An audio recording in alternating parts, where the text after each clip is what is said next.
What is going on, ladies and gentlemen? This is the Comic Bookies podcast. Welcome into another issue, another episode, whatever you want to call it, episode 108. We are live here on YouTube and Twitch. I'm with Sean and Mark, colliding the worlds of sports and comics once again. First, our sponsor, Treasure Island Comics in Fremont, California. Today is New Comic Book Day. Unfortunately, right now at 8:54 p.m., the store is closed, but check out Alex on Wednesdays, Fridays, and Saturdays to get your old books, your new books, everything in between, any way you want it. Fellas, we have 3 weeks in a row now. We have some interviews. We've had hella fun the last 2 weeks, but now it's time to get a little music. We're going kind of off the beaten path. We're going to go ahead and come back to sports and comics for sure, but he's a local boy here from the Bay Area, Newark specifically, so all four of us are now Newark boys. You may know him as Derek, but his friends and his fans know him as DJ Cook Beats, calling in from L.A. Sir, how are you? Thank you so much for joining the show. Yes, sir. Yes, sir, man. What's good? What's good? What's good with my guys, man? Cook Beats. What's up, boy? What's the Bay to LA, right? Let's get it. It's a pleasure to have you on tonight. It really, really is, man. Excited about what you're doing. We're gonna, talk a little bit about yourself and your move down to LA and your future endeavors, and even get into sports and comics, and that's what we collide the worlds of here. So, man, I'm excited to introduce you to our fans and, collide the world, man. Excited to have you, brother. Thank you. Dope. And it's an honor. Thank you for having me, man. And thank y'all for always showing love, man. You guys always pull up on my streams and always saying what's up. So, I appreciate that. And, it was only right to pull up and say what's up to my guys, man. So, yeah, gotta give it back, bro. Because, we're all out here trying to get it, bro. You know what I'm saying? So, yep. And plus we're all from Newark. We got to support each other. Know, That's right? what it is, boy. All Newark boys. That's real right there. How many people have came out of Newark that have like kind of made it to the limelight? I think when I went to high school, there was some actor or someone in class that I can't remember. Well, Christopher Titus. I know that there was Titus. That's he's the guy. A comedian. Yeah. Titus. Who?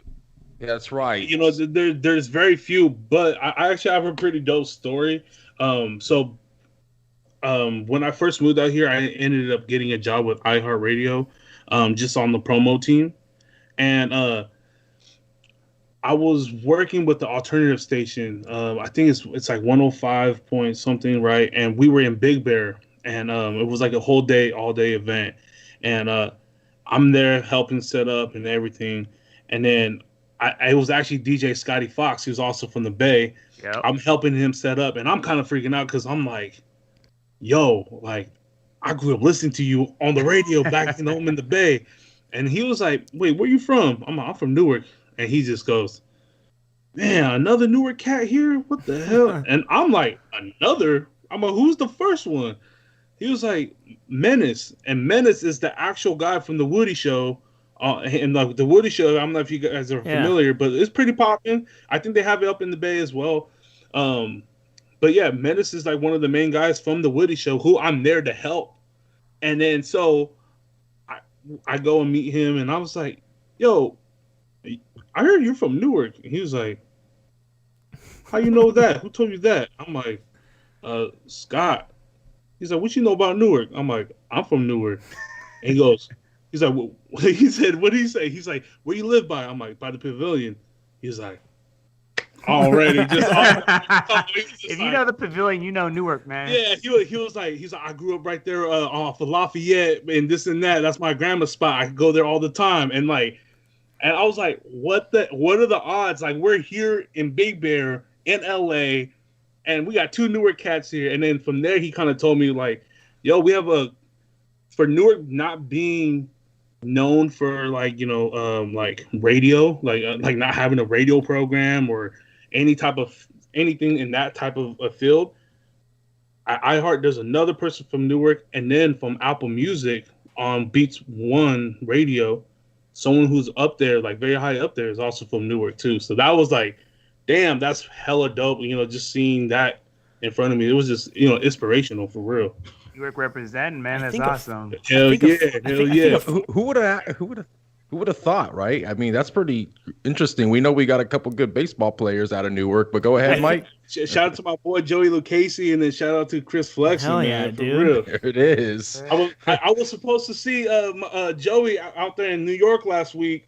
He hit me up. He's like, "Bro, I got tickets." I'm like, "Bro, I'm about to hop on the flight back home." He's like, "Oh man, that extra day was needed, boy." Yeah, he was like, "Yeah, I'm gonna be for the Phillies game too." And I was like, "Damn, bro!" But that's my guy. Shout out to Joey, man. He's killing it. I was able to see him when he played for the Padres too, and we went to visit him out there. Always love, man. So shout out to crazy, Joey. dude. Like, and his story too. Like, his story he didn't even play senior story, year or whatever. He goes to Chabot. It's crazy. Yeah, it that's insane. It's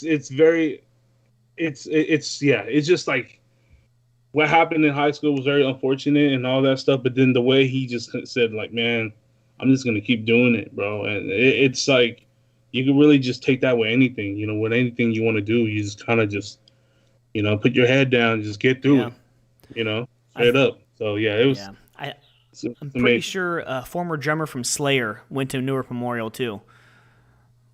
Yeah, I forgot his name. Really? My dad always says his name. God, that's pretty damn. big. A former drummer. Hey, you know what? Also huh? random, hella random, and I just found out. I heard Blueface, the rapper, like Bust Down Tatiana, Blueface. I heard he moved to Newark. For a couple of years, he played for the Newark Titans, like that little peewee, like he probably went to Bridgepoint or something like that. Right. Someone told me that, and I was like, no way. And then I remember we were talking about it again with a whole nother group of people that don't know each other, and I was told the same shit, and I was like, all right, what are the odds these two people know that? You know what I mean? So have to fact check that, babe. Yeah, we got to fact check that, but that was like I just heard that recently, like twice. And I'm like, no way, dude. So we'll see. We'll see what if the truth comes out. For those who don't know, as y'all can see, Newark is a pretty small town / city. So when this happens, we get happy. So man, it's a melting pot, man. It's a melting pot for sure, and it's a beautiful city because it's like, man, ain't nothing like it. Like, I mean, shit. Like, look at us here. I moved out here with Twee and CR Crucial and. From also Newark, and like I'm the Mexican, Charlie white boy, and got Twee the Vietnamese. Like I feel like you don't get that shit anywhere else in the world. You know what I mean? And that's like with my friends back home. Like this, we're all different. We come from different cultural backgrounds, and we're just all completely different. But we don't, we're all like this. Man, to that, boy, it's the truth. And people listening probably think we're talking about Newark, New Jersey, but we're not. Look it up. It's Newark, California. I get that all the time, especially now being here in LA. What Newark, New Jersey? This and that. I'm like, okay. You got to hit him with that 94560. 6L. Yes. But the thing about the melting pot is correct, because I talk to some people and it's like, there's so much BS, political stuff, racism stuff going on in the world today. And I always tell like my friends, my buddies, it's just like, I don't see it. Like in high school, one damn high school in the city, that is, not to mention another thing that Newark was great at was basketball, making it was my junior year. Newark basketball team made it to the state final against Dominguez High in Compton. Shout out to Dominguez with Tayshaun Prince, and I forgot who else was on that Chandler. team. Huh? Tyson Chandler. Tyson Chandler was on that team? He was on that team too, yep. That's right. It was two NBA players, but nonetheless, guys, yes, Newark was a melting pot. The Bay Area in general. Who was on that Newark team? Was that when like Ben Washington? No, that was before our time. White. We were in 8th grade that, so I mean that was that Ben was even us actually. Yeah. But hey, that goes to show you too. Like I remember in high school, when I was in high school, our basketball team was we used to go to freaking the Oracle every year, and we played De La Salle. You guys had Kyle Span in the Kyle Spain. Basketball games. Yeah, Kyle Spain. But Washington, all those guys. It's a melting pot. What I want to say is, I hung out with Indians, Asians, Afghans, blacks, Mexicans, Yeah. Vietnamese. Like there's Fijians. Like there was not one race at Newark Memorial that wasn't there. You know what I mean? So I learned to get along with everybody. I told Mike this the other day, dude. I used to hop. Like I just got along with everybody. That's why it's like I don't understand racism, all this BS. It's like we get along. Everybody here on this podcast, we get along with everybody, man. It's just, it sucks, and you know. And it was usually something that brought you together. It was like either like a subject, like a class, or another group of friends brought you together, or sports. Like for me, it was sports. I hung out with all different types of races because I played baseball. I always kicked it with the soccer players and the basketball players, the football players, because we were in the weight room all the time after school. So that was that melting pot right there. And I mean, it's just crazy. It's how we're brought up and raised, and especially out here in California, we're a lot more tolerant than a lot of other places. And I wouldn't want to be anywhere else, knowing what I know about other places and what's been going on right now. Wouldn't want to grow up in any other place. It's a whole different vibe. Like, I mean, with my past couple of years and just traveling to the little spots I've gone to, it's just a whole different vibe. You're like, I'm driving in this city, I'm just like, damn, I don't belong here. You know what I mean? Feel like it already. You feel it. You know, and when you were like pulling up that silly city, you're like, all right, let's get through this quick. It's nothing like it, man, and it's I love Newark, man, but I think it's always best to also remember where you're from and learn all the things you can, and then take that and then kind of like expand. So it was very important for me to like come out here to LA and just kind of see what's beyond Newark, because a lot of people who don't leave Newark, it is such a small city, and like depending what you want to do in your life, like I feel like with what I want to do, I have to expand. I need to get out there, because with DJing and all that stuff, I can't just be in Newark. I'm not gonna be the DJing at O'Sullivan's every weekend. You know what I mean? Like I'm trying to DJ in LA. I'm trying to DJ in New York. I'm trying to DJ all these places. So yeah, I had to expand my mind and expand my thinking, and now I feel like now it's coming more full picture with this last couple of years, for sure. We'll kind of get into that, bro. I mean, first off, thank you again for being on the podcast. We appreciate the love. Oh yeah. A Friday night, we know what's up, man. We know when DJ Cook beats, we see the biddies, we see you, we see you in your element, bro. What got you into DJing, man? Dude, so all right, so like to be real, so my pops is actually he got me really into music very young. He was actually a rapper back in the day. What was his rap name? What was his rap name? It was I think his name is Defline or some shit like I forgot. But like he used to take me like, and he's from San Jose, so he used to take me to like, I remember ciphers.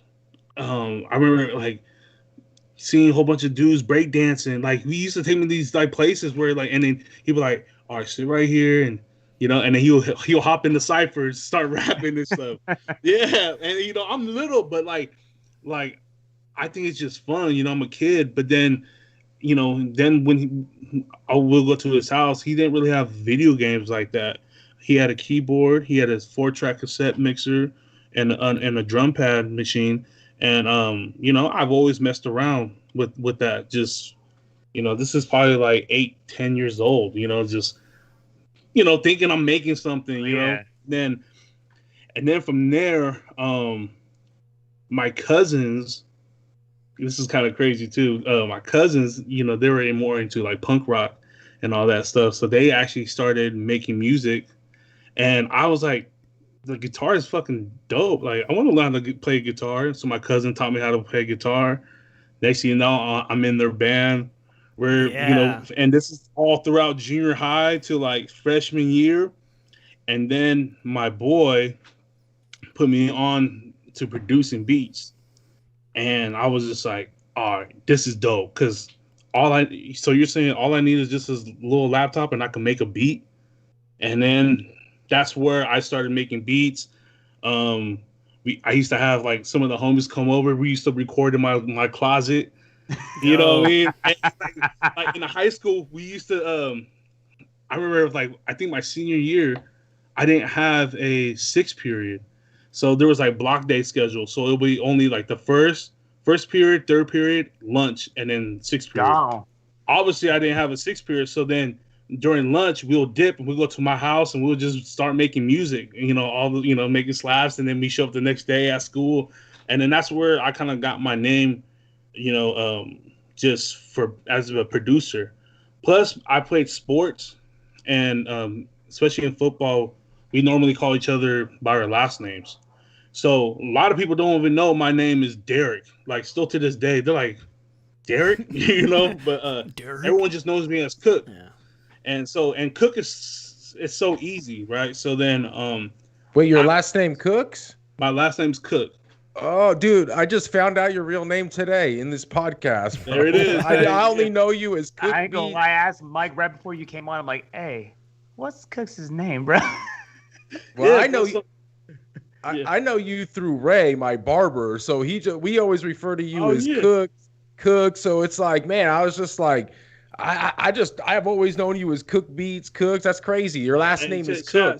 Shout out Ray Mark, man. Shout out Ray Vision, brother. That's my brother right there, bro. That's my Filipino brother for sure. But yeah, no, like everyone, it was just easy. Everyone called me Cook, and so I just kind of like went with that as like my producer name.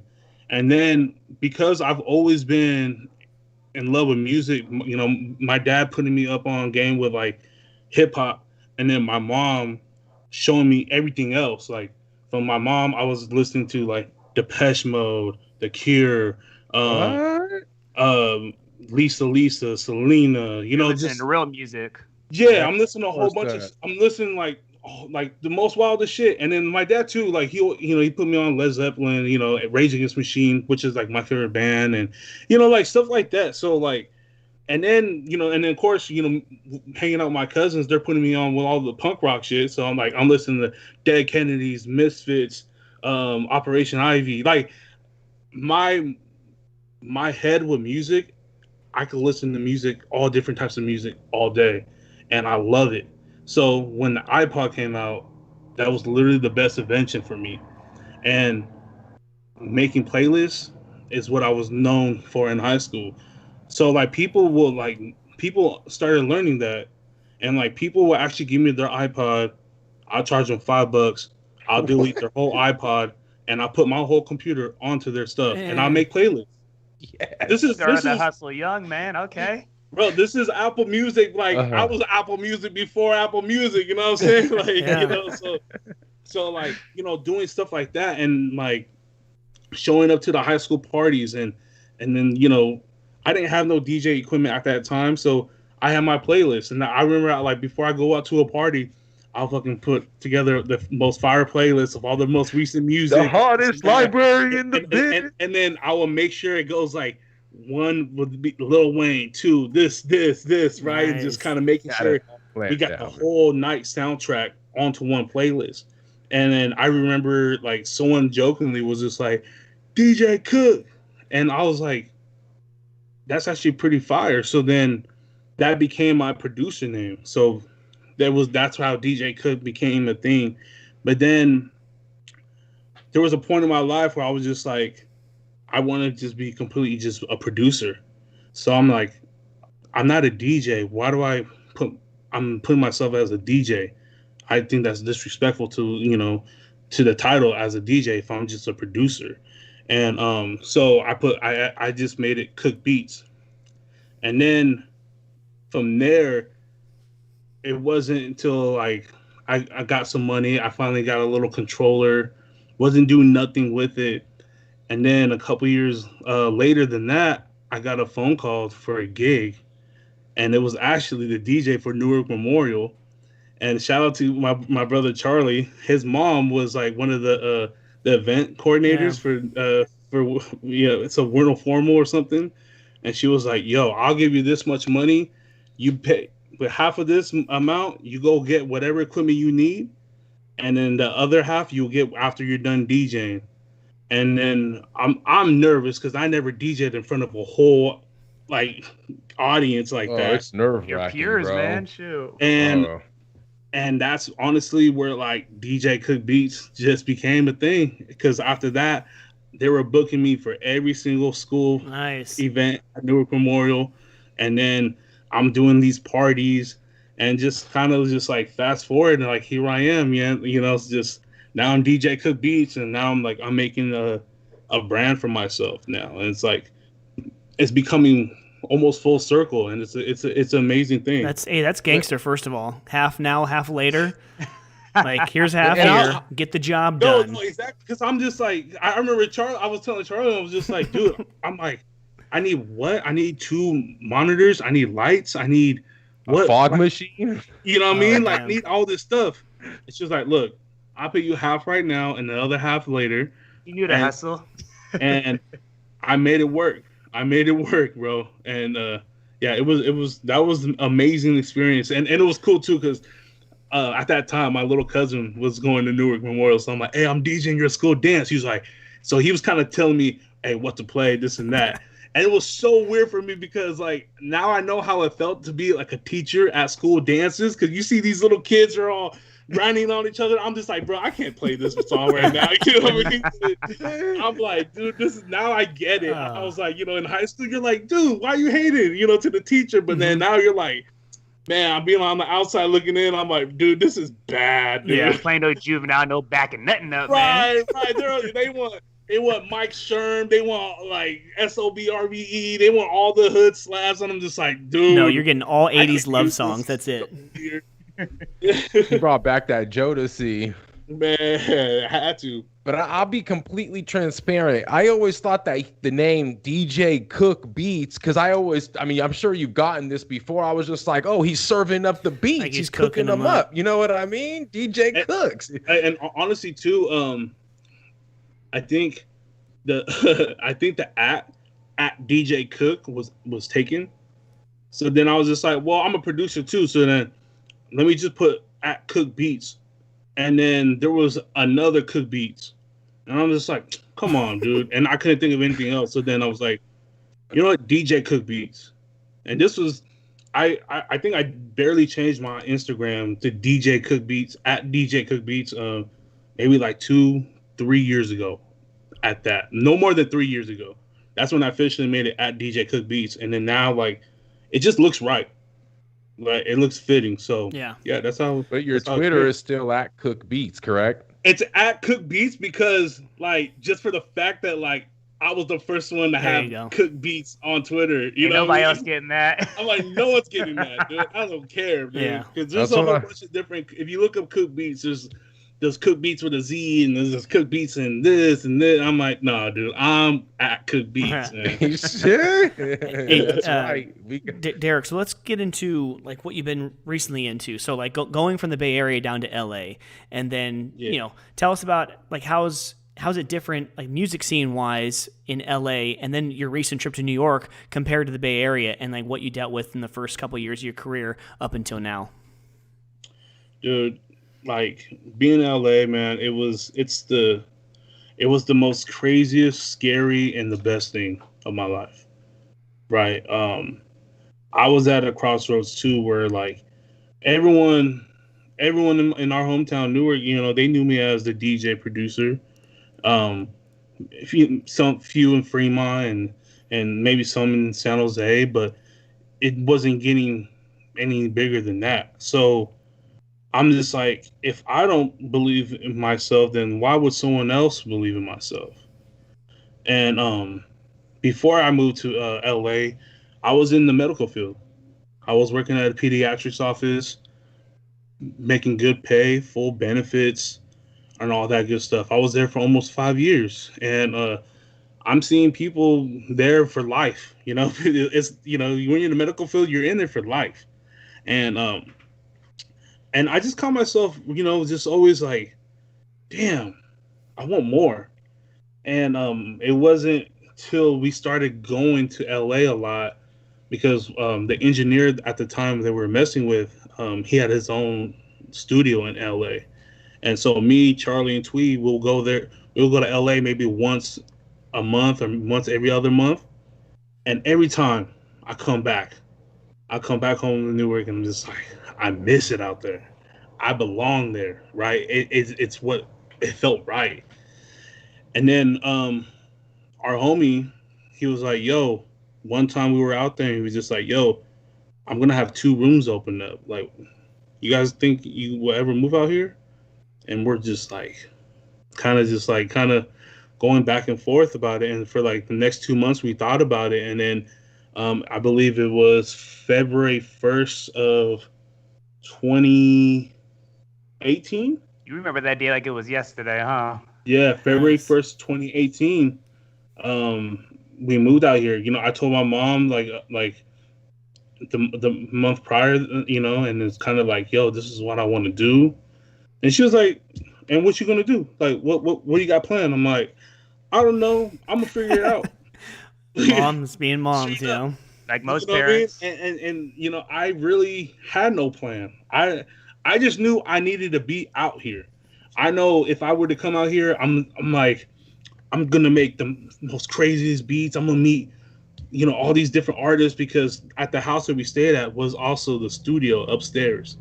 So artists were coming in and out of that house all day, which sounds dope, but until you actually live there, it's like it's just like, oh my god, I need to get the hell out of here. So that's one thing. Don't ever live at your studio. I'm like, don't ever live at the studio. How like, wild does it get?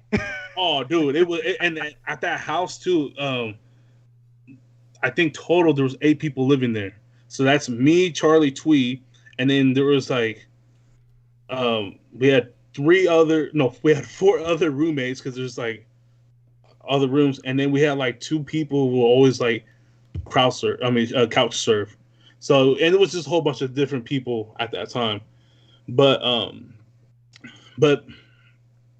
at the same time, it felt right being out there. Not once being in that house, not once was I was like, I needed to go back, because I felt like I failed. And my main thing was, I wanted to move out to LA to say I at least tried to do what I wanted to do by the time I turned 30. You know what I mean? If by 30, if I don't have a vision of what I'm gonna do, then you know what? I'm gonna come back home, and I'm gonna get back in the medical field. You know what I'm saying?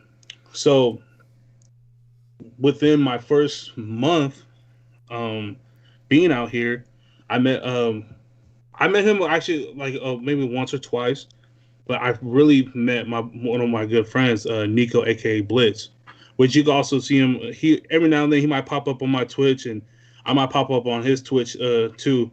He's killing on Twitch, by the way.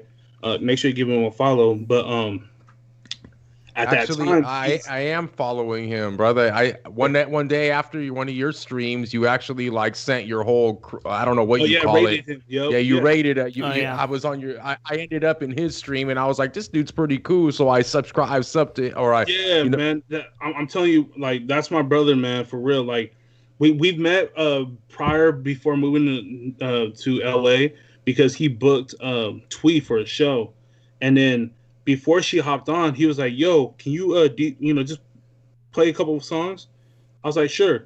So I played like 1 or 2 songs, and he was like, and the first 2 songs were pretty fire. He was like, "Hey, can you go on for like 20 minutes?" I'm like, "Yeah, say less." I'm like, "Oh, you fucked up." I'm like, "You fucked up now, because I'm gonna turn up now." So then, best library in the biz. you know what I mean? So then from that, he kind of respected me on a DJ level type of thing. So then, I remember chopping it up with him. Was like, "Yo, we about to move to LA next month." He's like, "Hit me up."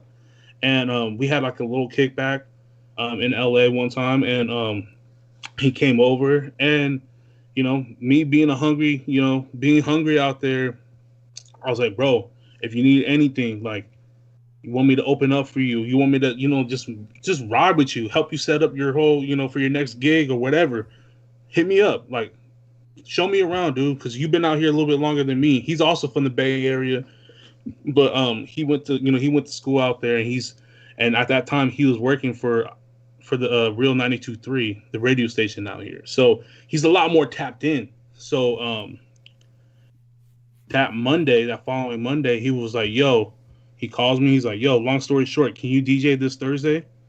And I was just like, yeah, he tells me it's a restaurant gig. I'm like, cool, perfect.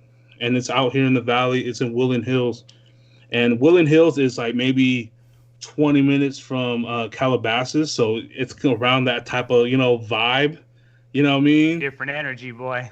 Different energy for sure. And I remember I pulled up and, I see a Rolls Royce parked outside. They have valet for this restaurant. There's a valet service. You So get like that Bruno Mars playing or something. you're seeing these dope cars. And I'm just like, here I am like, what the hell am I doing here? Right.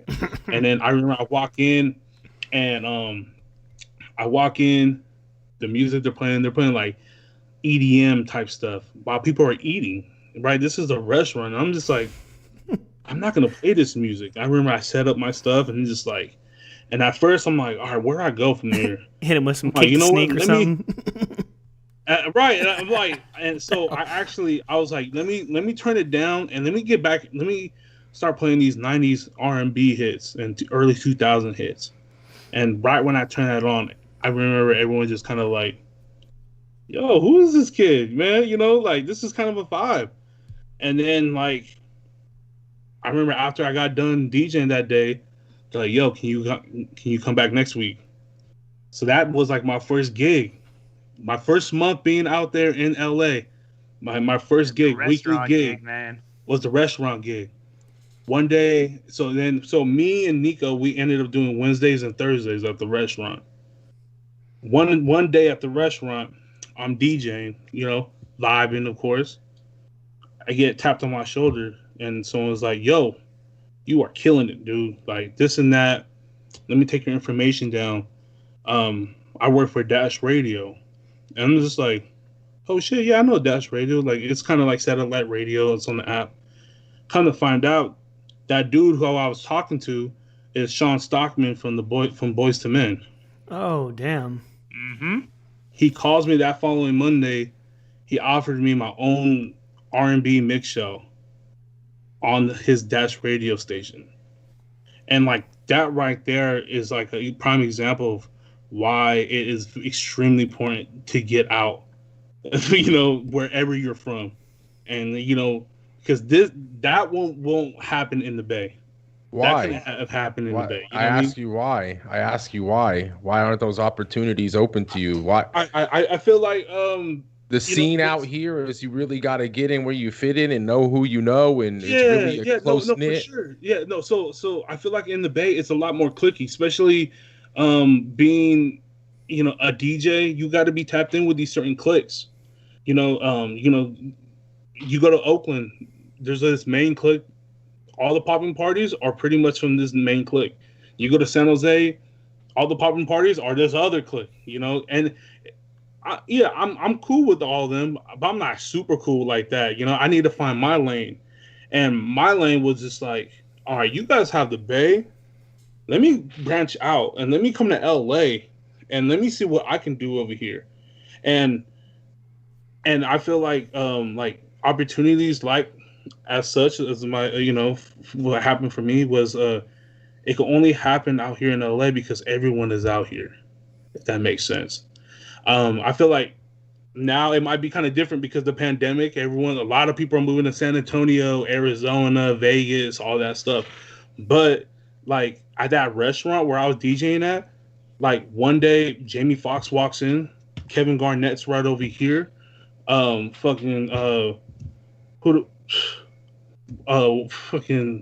Will Smith, Dwayne Wade, Gabrielle Union, like damn, people, nice. These type of people are. It's another Wednesday, right?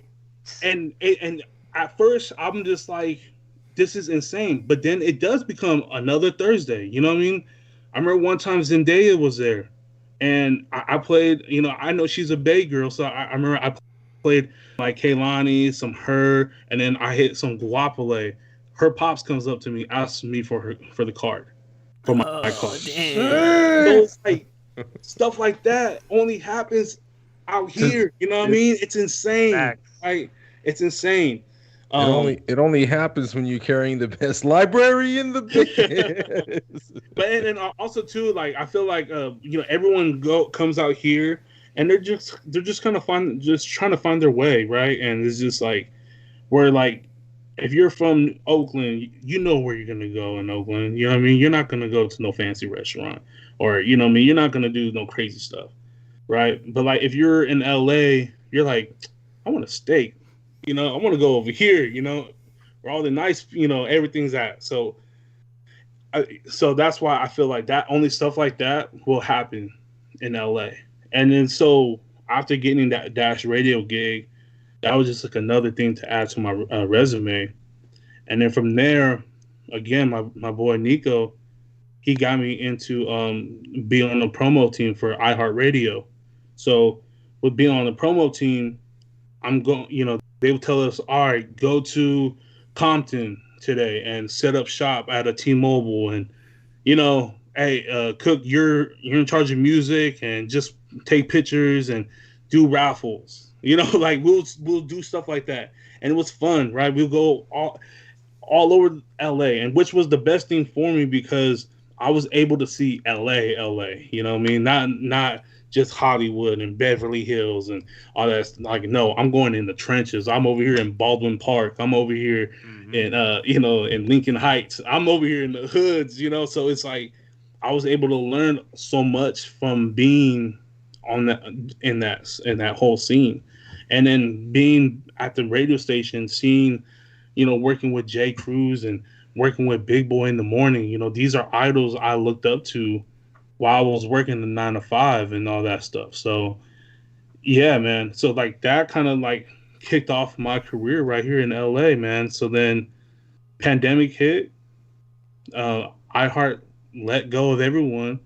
And, you know, we just kind of have to find, you know, our own way of things, how to do things. And here along came Twitch, and that's how we kind of got more popping. And, you know, started making a nice little income off of, you know, just doing what I love to do. That's the crazy thing, man.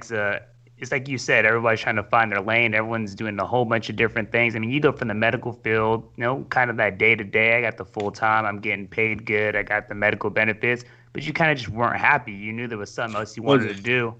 And be a DJ, and you guys, a million different DJs. What's that thing you actually want to accomplish? What's that goal? What's that trophy? So for you, I mean, you know, you say, well, I want to be DJing in Vegas every week, or, you know, whatever it may be. Like, what is like your goal?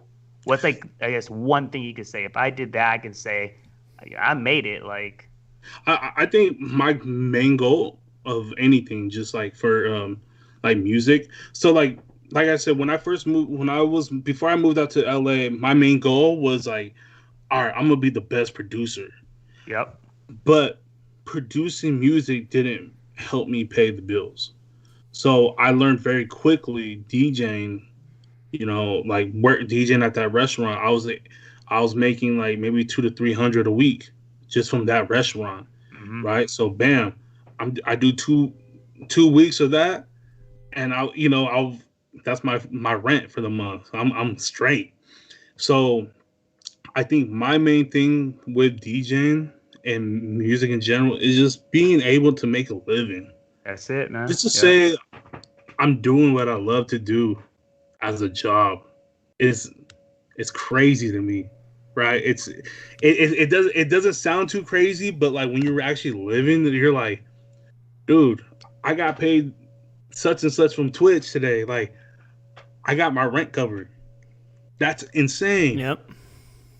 Once you get those biddies, right? Once you get them biddies. The biddies, the subs, like, that shit's insane. And I just now with my how I live, right? That's good. But now I want to be able to start making more money, and then also find different lanes.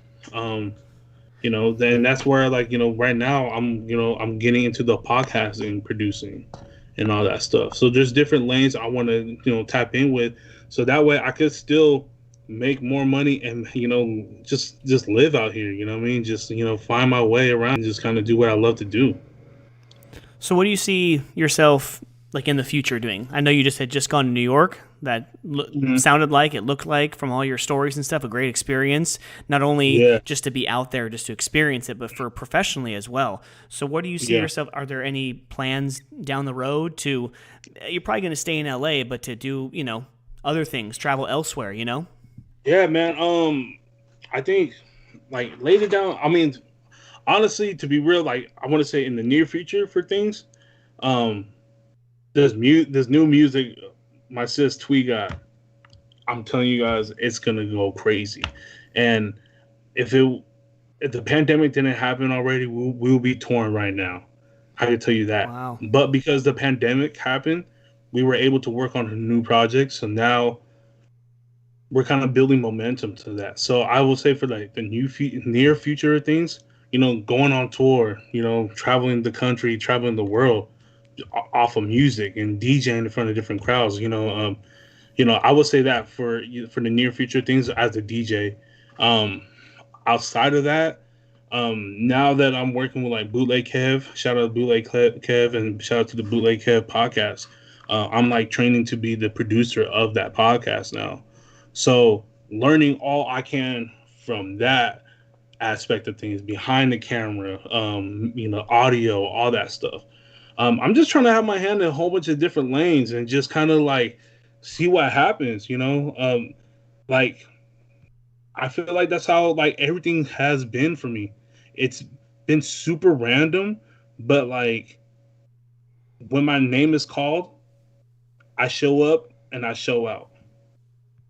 Right. And I feel like that's how I live, just kind of show up and show out every time, um, yeah, just show up to play and, hit the ball. Hell yeah. It cooks and I actually want you to go ahead and kind of plug your artist out there. You guys kind of got your business going out there. One of the reasons why you moved out there, you mentioned it's Twee and you're a boy out there. What did you say his name was? So all right. So when I tell us the whole story. Go ahead and plug her. I've heard her. She's got a beautiful voice. Shout out Twee. You guys check her out. TweeMusic.com, man. Yeah, man. Tell us more about that situation. She's amazing, bro. And it's crazy because like me and her, we went to elementary school together at Graham School. So like this kind of like we were cool, but we just never weren't hella cool. So when I started making beats in high school, making a name for myself, there was a freshman at the school, and his name was Charlie CR Crucial, and there it is, CR Crucial. I kind of like I fucked with his sound, and then I remember one time I saw him at the gym, and I was like, yo. And he knows who I am, and I know who he is, and I think he just dropped like a new music video at the time. And I was like, "Yo, I have a beat for you," and then from that beat, we literally just started linking up every day. We ended up making a song. Our first song together was called "Like a Hoe." That was the first song. That was the first song, but it was a slapper, and everyone loved it. Like. You would hear it at all the functions, and we just knew we were onto something that was like major for us. So me and him, we're getting these reps in, making music, being in the studio, and really pushing that hard line. At the same time, he's actually, he ends up dating Twee, and we ended up getting Twee in the studio, and we're like, dude, she's fire. Like what the hell? And her first actual song, like front to finish, that we did, ends up getting on the radio at 106 KMEL. Oh, sick! It got played on 106 KMEL. We did I think on like every Friday or Saturday they do like a thing where like upcoming artists, they do like a competition. And I remember when they played it, Big Von was like, "Yo, let me play this back." And that's Big Von, you know what I mean? That's a huge staple, in the DJ game, in the music game. And he brought it back, and we're like, yo, this is insane. From there, it got played on 105.7, another Bay Area radio station at that time. And we're like, yo, we're onto something. And so from there, fast forward, we're all working on music now. And we noticed the music just keeps getting better and better. And then that's why it became a realistic thing where like if we move to LA, like this is probably gonna be the best thing for her music, for my music, for his music. And then so that's how it all became a thing. Which we ended up meeting my other homie Louis Franco out here in LA, and we all clicked. We all clicked. So then from there we all live together now. It's kind of crazy. So we all live together, and we just all make music now. And Louis, shout out to my boy, it's Louis Franco. You can follow him on IG and Twitter and Twitch as well. Me and him last year we worked on the whole like a 7-song EP, and we just kind of went for like a whole different sound. Like it was like reggaeton, but it was like alternative and hip hop at the same time. We're using all these crazy samples. Like we used a Britney Spears sample, a Spice Girls sample, using Banda samples. No we're Banda, yeah. You know what I mean? We're flipping them into a whole new song. We're like, what the fuck is going on with this? So then that was just an extremely fun thing to do. Twee's music, like I said, her new album's gonna come out soon, and we're just planning all those those steps, and like she's getting booked for virtual shows. So like during the whole pandemic, we're doing like virtual shows through Zoom, and she's building momentum for her brand and stuff too. So it's a beautiful thing. It's a real beautiful thing, man. Man, that kind of reminds me of like the show Silicon Valley, where they all live together and they're like coding and doing all this stuff. Like you guys are the same thing. Like you're one big happy family, just trying to like propel each other's career like into like to the moon. No, exactly. Cool. And I love the Silicon Valley. I hate that it's. I think it's done, right? Like they're officially done. I wish they came out with another season, but yeah. Are you currently producing her tracks and her music for her? Or are you mixing it up, or So at the current moment, co-writing? What's Coates doing? So at first, I have a couple songs I produced for her. So and that's all on Apple Music, Spotify, on that. So I've done a couple songs for her. So during this whole time, because I'm getting all these DJ gigs and all that stuff, I simply didn't have enough time to really produce a lot of stuff. And then the computer that I actually have all my beat stuff, my old super old MacBook, and it ended up taking a shit on me, and I deleted it. Everything got deleted. So right now I'm in the process of getting all my sounds and everything back, and that's why I have this new laptop I was telling you guys earlier with the Razer, because it's such a powerful machine. So now I feel like I established myself as a DJ. Now I need to get back into that producer bag and just really see what I can do as a producer, because that was my first love, and that's where I first started as a kid making beats. So who were some producers you looked up to, bro? Man, so to be real, because I'm old school too. I remember a couple also. Yeah, no, I mean like Premiere, like I love that old East Coast sound, like with RZA, with Wu-Tang, Premiere, all that stuff.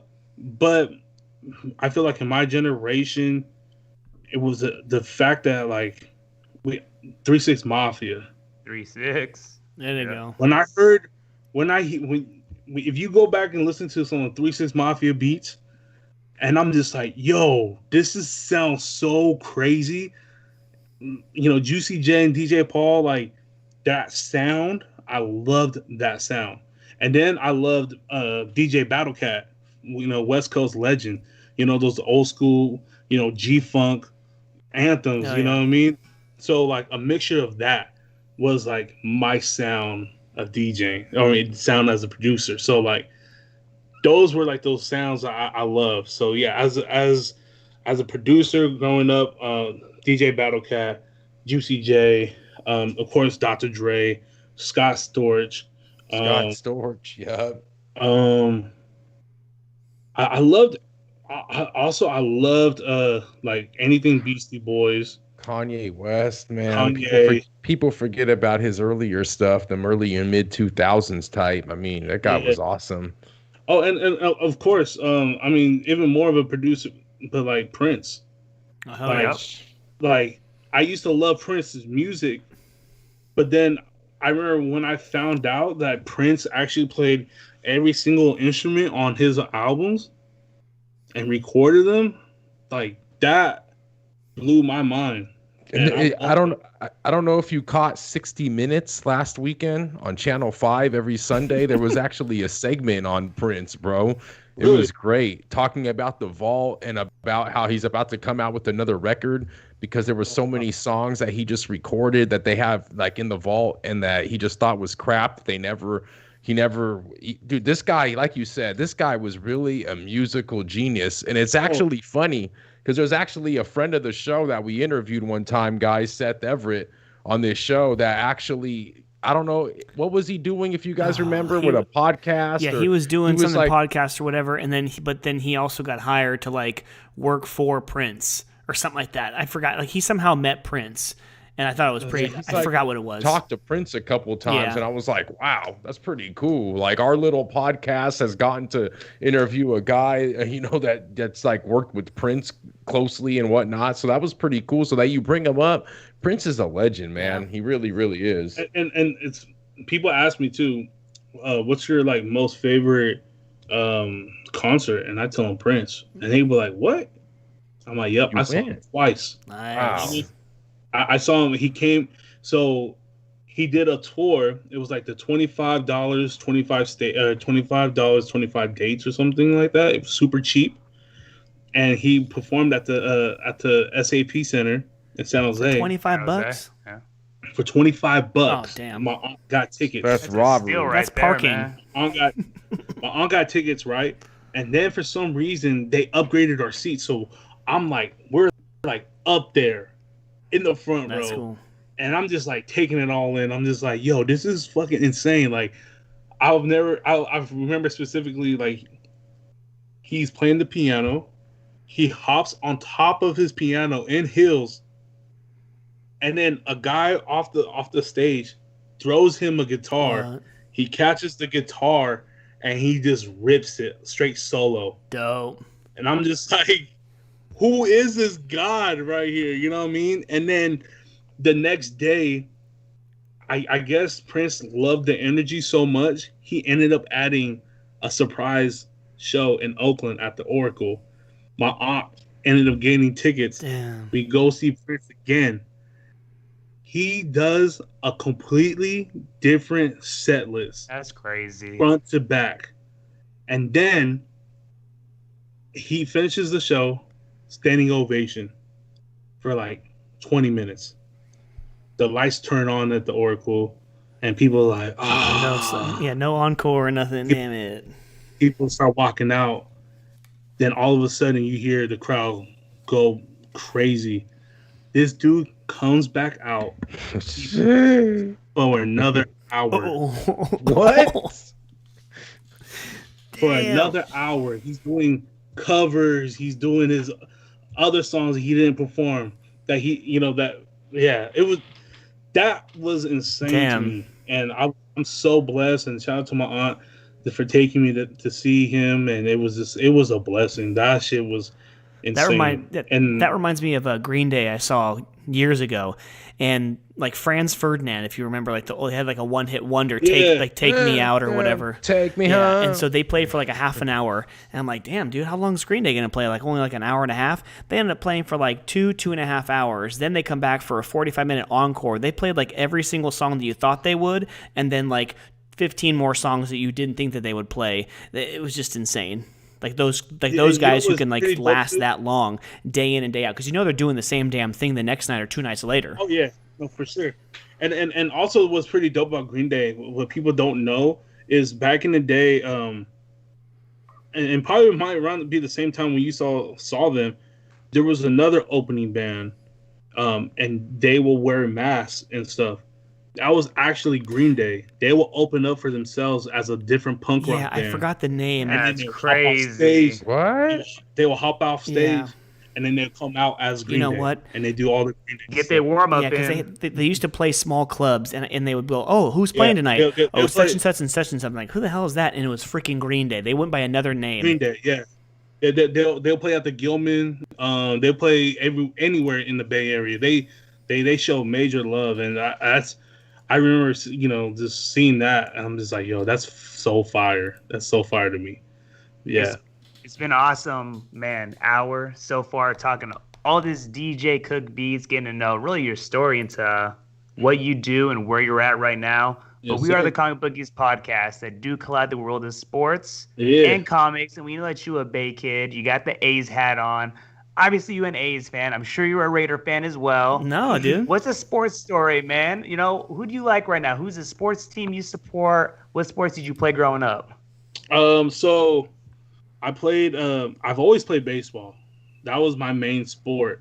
I didn't play t-ball, but I played farm, so it was like the next level up. But I've always played baseball. And then I didn't get into really playing football until I started playing. I didn't get into football until I started playing in high school, which was like my freshman year. So, and then that's around the time where the whole Mike Vick era was around in the Falcons. So that's how I became a Falcons fan. So it was Michael Vick and not like the Dirty Bird. Yeah, I grew up, of course. Jamal Anderson. Yeah. But like, got the Mike Vick. There you go. Man, little action figure. Ooh, there you go. There it is. You know what I'm saying? We got. Look at this, Jamal Anderson in the back. Speaking of the Dirty Bird. And you got the straight black Atlanta jersey or the fresh white, the old school. So I have a Mike Vick Atlanta. The away Mike Vick jersey, stitched with like the old Reebok logo right here. Nice. And I actually got it signed by Mike Vick. So that's at the house framed. That's still in Newark. I'm keeping that here. Yeah, I know, right? Safe. Nice. I'm keeping that safe, right? Because that was my idol growing up. You know what I mean?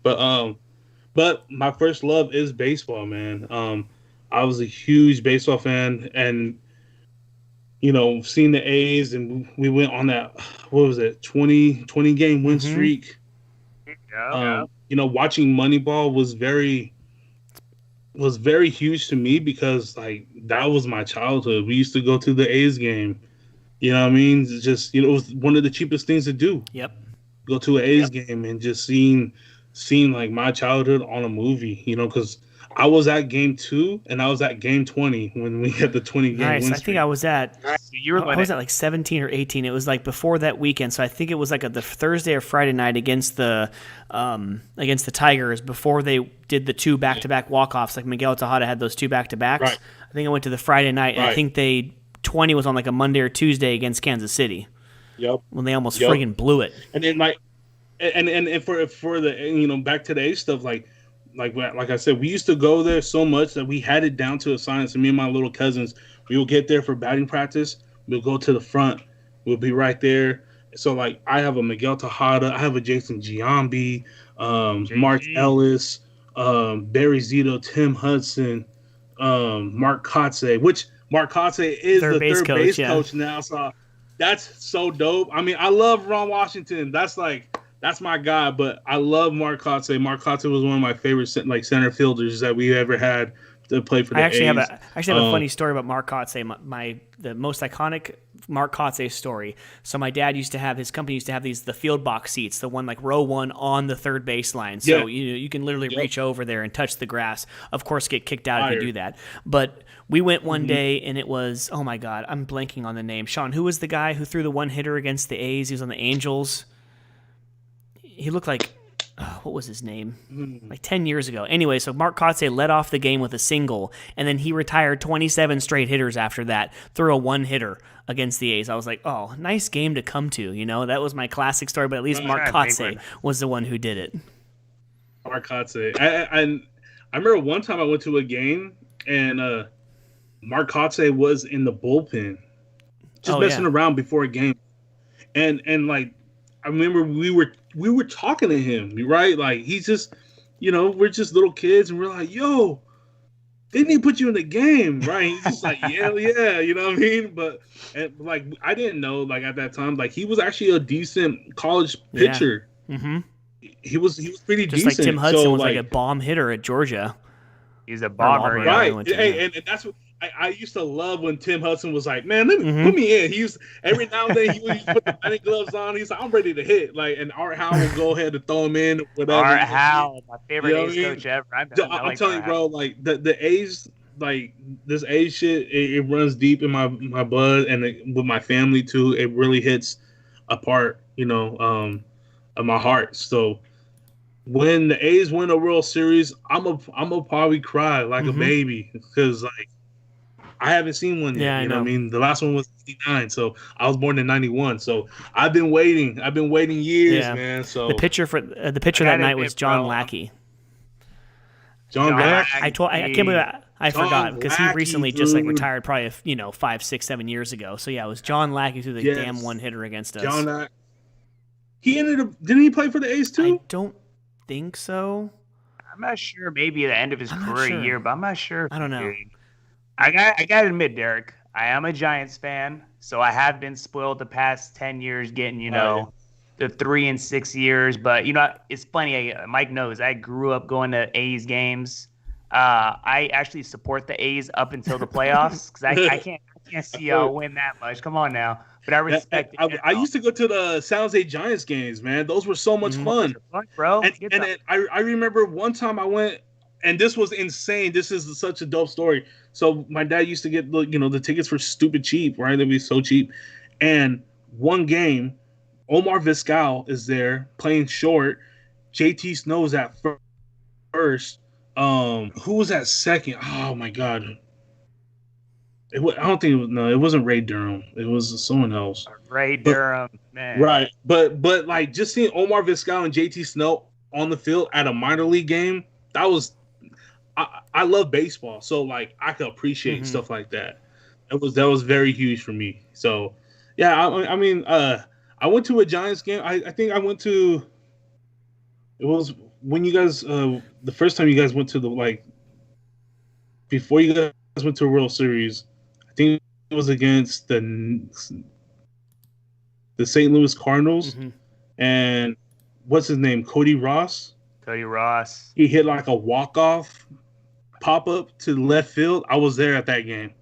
Or so I think I remember it was just like you guys were labeled as the Misfits that year, and I was like, yo, that team really did it, and you guys won the fucking championship. Yeah. That was the season I think that we faced Philadelphia in the playoffs, and Ross hit like 2 bombs off Roy Halladay. It was Philly. Then it must have been Philly. I know. Yeah. I remember it was red. They were red. It must have been Philly then. Yeah. Yeah, I remember that. I remember it clear as day. I got those tickets for free, and I was like, "Fuck it, hey, free tickets, man!" I think I got. I'm like, hey, the A's ain't playing, so hey, and then I went there with my A's shit too. I was just like, oh, I wouldn't expect nothing less, man. I have to go to San Francisco once a year because my wife's a Giants fan, so I have to take her. Obviously this is pre-pandemic. I had to take her out to one game a year. We make a day out of it. Go to like a Friday night or Saturday night game. Go do something in the city, have some dinner, and then go to the game. So it's nice to do that. Like once a year because let's be honest, like before the A's get that park, the Oracle Park, whatever they call it now. It's top 1, top 2 stadiums in the league. I can't wait. I can't wait until they get that new ballpark. And that's the thing too. I never will turn down a game at San Francisco because that ballpark is so beautiful, man. I really, when we go. Of course, we always go in the Battle of the Bay, and we make a whole day of it too. Me and my guys, and we get to hop on. We don't even take BART. We hop on Caltrain. We go to Redwood City. Take the train, drink on the train because you could, you know what I mean? Just because you could, and it will take you right to the stadium. And then, we always get the crab sandwiches, we always, center field, man. Yeah, right. So like, man, much love to the Bay Area sports scene as in all, what I mean? So what have you been watching any games so far this season? I know the season is young. They're actually back to 162 games. Some limited fans are allowed. Unless you're in Texas, you can go anywhere maskless. So how do you so what are you liking so far this season? I honestly, to be real, I've been kind of pretty busy. I do I'll pop up and I'll see whatever the highlights or whatever, what's going on. I kind of have an idea what's going on, but I haven't really been able to sit down and really just like, all right, I'm gonna just watch this game. The last time I really did that was for the playoffs last year, and freaking, and that was pretty dope because it happened midday But the only thing was we had to play right here at the Dodger Stadium, which is a whole different. It was just a wacky year. Like, yeah, man. So like that was honestly the last time I actually got to watch some baseball. Sit down and actually watch a baseball game. But I can't wait to go back to. I want to be in the treehouse. I want to go back to the treehouse and turn up over there and just. I'm hoping one day I could DJ at the treehouse. That's my goal. Sick. If I could DJ at the treehouse, I'm like, I'm good. Hell yeah, dude. No one can tell me nothing, man. You know what you should check out? Like I think it's the Reno Aces, the AAA team in Reno.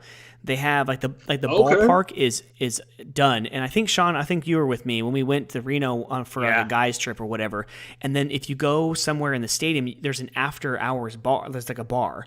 You know, it's Reno, so there's all kinds of stuff. So they have a DJ or a band or whatever, so the stadium's closed. The game is over, but there's 100, 150 people in that bar still. The stadium's still open technically. That's a vibe, yeah, dude, it was pretty cool to go there.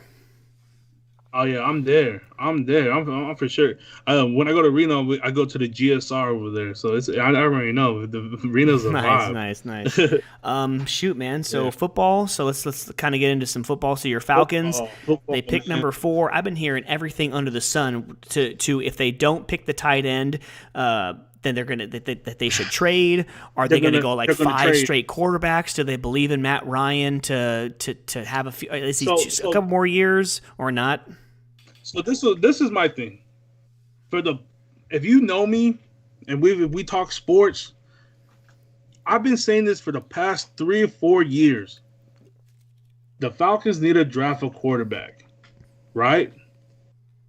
And the main reason why I've always said that is because our backup was Matt Schaub. Matt Schaub just retired this year. There's no way in hell Matt Schaub should be a backup quarterback anywhere. Just be like Matt Schaub. He was fired when he had his time, but he is not. He's not a Tom Brady. He's not. He's not one of the GOATs. This is probably the first year where I'm just like, no, we either need to go get Pitts, tight end, Florida, yeah, or we trade and we fucking build that defense back up. And then also too, I want Najee, man. Right?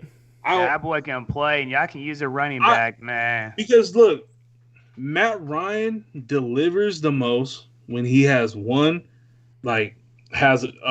a dope receiving core, right? One of like his best seasons is when he had like Tony Gonzalez and Julio and Roddy. You know what I mean? And then for the Super Bowl, we went. I don't even want to talk about all that. But I would just say that team, as a whole, we had Devontae Freeman, Tevin Coleman, young Austin Hooper, Julio. You know what I mean? We had a crazy team, and our defense was super young. It was very young, and it was energetic. So, I feel like Matt Ryan needs a running game. That's why I'm like, man, let's go get Najee. If we're gonna trade down and not get Pitts, I'm not mad at getting Pitts. Pitts is like that Shannon Sharp type of caliber type of player, man. He's like. He could be a receiver if he wanted to. He could be a wide receiver, But what did he clock out? Like a 4.4? Yeah, he's a freak athlete. 4 for 250. That boys. Hey, all I can say is Julio, Ridley, Pitts. That's insane. Yeah, you just got you need that defense to stop somebody. You're gonna have to score 48 points a game is gonna win. Right. So yeah, that's my thing too. If we end up trading down, which I'm not mad at it either, but we're gonna need to build up that defense. How many picks we need to get? We need to get a good amount of picks this season. That way we could help out and also build up that O-line again, man. That O-line did not help out Matt Ryan at all last year. He was one of the most sacked quarterbacks. I know. I had him in fantasy, and that O-line killed him. I mean, I like where your head's at. That's how I know you know football. O-line's going to help Matt keep him, from being a vegetarian, getting sacks. But Najee's going to help a lot, too, because you guys could definitely use a good running game. You're going to, you're not going to be able to put 6 in the box the whole time if you have Najee. You know what I mean? Because then we're going to have Najee, and then we're going to have Julio. You know what I mean? Like that's crazy. Yeah, Calvin Ridley. I mean, Calvin y'all got Ridley. some players right there, man. Yeah, so I feel like we're one big player away from having a pretty decent team, and and and I say I'm okay with not drafting the quarterback this year, just for the fact that like if we were to help out Matt Ryan a lot more last year, and if we get some help in him for him, I think Matt Ryan he's going to be a pretty decent quarterback. I think we have about like 2 or 3 solid years on Matty Ice. You know what you get with him. No doubt about it. He's a good one. I mean, shit. Look at Tom Brady, man. He's 45, right? It feels like it. I mean, 45. yeah, I mean, they have to do something in the next couple years, just because we don't know when that guy's going to retire. He's got the fountain of youth, you know what? So, like, at best right now, like, no offense, you guys are probably the third best team in that division. Even without Drew Brees, the Saints are probably still overall a better team than the Falcons. But they can sure as hell make somewhat of a push. If they can get some sneaky wins in this season, if they have Pitts, or if they can get some beef up the defense or whatever, and especially with the expanded playoffs, I can see the Falcons. What were they, 4-12 last year? Yeah, they were horrible, depending on the opponents that they have this year, I didn't look at the schedule yet. But man, if they make some moves, if they get lucky and the Saints kind of slip up as a team without Drew Brees, man, with the expanded playoff, like I just said, you guys are, could be a playoff team this year. Maybe it might take a few years, but yeah. Yeah, and with that being said too, I got love for the Raiders too, man. Like, growing up in the Bay, we used to go to Raider games and like, I grew up, with the Rich Gannon, the Tyrone Wheatley, Charles Woodson, Wheatley 47. Wheatley was one of my favorite players. Zach Crockett, Jerry Porter, Damn. like I like once like I said, when I started getting into football, and this is the same way how I am with baseball. Like once I start getting into it, I get into it. And I really just soak it all up, and pay attention to everything. So I got mad love for the Raiders, and I hope they have a good season too, man. Because like I think the league is better when the Raiders are a pretty good team. You know what I mean? You're not the only person who says that for sure. Mike's not going to deny that. My favorite quote from Zach Crockett, Sean knows. He said it after a game one time. He goes, "If you need 3 yards, I'll get you 3 yards. If you need 4 yards, I'll get you 3 yards." like he knew his role. I love Zach Crockett, dude. Loved it. That's funny. Man. So the draft. Shoot, we have to talk about the actual draft like in a couple weeks. Shoot, when we record, I think on the 20 whatever, it's gonna be literally the day before the draft. It's like the NFL is 24/7, 365. Something every week comes out, whether it's free agency or this whole Deshaun Watson. Like Deshaun Watson has been keeping the NFL relevant and lightweight more popular than maybe the NHL and the NBA. You know what I'm saying? Like those two sports specifically, the last couple of years don't get really, really popular, and the ratings don't really kind of shoot up until the playoffs start. So yeah, man, the NFL just doesn't stop with the news and drama. Yeah, no, that's 100%, man. Well, I mean, the other side of the comic bookies, as we've said a couple of times, is the sports, but we also have the comics. What's your history with comics, bro? Have you collected comics ever in your life? Are you a comic book reader? So I did as a kid, man. I like, and it was actually it's funny because like I've always had a love for comics. Just as a kid growing up, I remember in elementary school we used to collect them. And I feel like at a certain point too, just like with like Pokemon, I probably was like, all right, I don't need these anymore. I remember selling a lot of my comics, man. I had a whole bunch of Spawn comic books, like I had like Carnage, Spider-Man. I had a lot of those ones. But the last time I went back home, I found this like old bin, and I have a whole bunch of Punisher comic books. Nice. And they're in really good condition, man. And I don't know. I used to love the Punisher. And then in high school, when I broke my leg, so I broke my leg in football my senior year, and I ended up getting like 6 surgeries in 1 year on my leg. Damn. It was a bad injury. It was a very bad injury. So I'm in and out of the hospital I'm in the hospital for like over a week. And my doctor, I'll never forget him, Dr. Bowie. He used to was like, you know what? Here. And this was like one of the first comics like I read in years was Watchman. Like the Watchman. Love it. This kept me busy for a while. You see how thick this is right here, bro. And like just the fact that like it's not really like a kiddie. This is not like there's a lot of like gory stuff in here too, and it's like it was so dope. I remember this the Watchmen like it passed through time really quick. You got the Watchmen? Hell yes. Yeah. And especially if you watch like the director's cut, like Zack Snyder's director's cut of the movie, dude, it's just like the Justice League movie. It's like so much better, I think, than the Watchmen, like the OG. And it really like like if you read the comic and then watch the movie, man, he tried his damnedest to like really mirror the movie to the comic book. It was one of the best jobs of doing that specifically I've ever seen in a movie.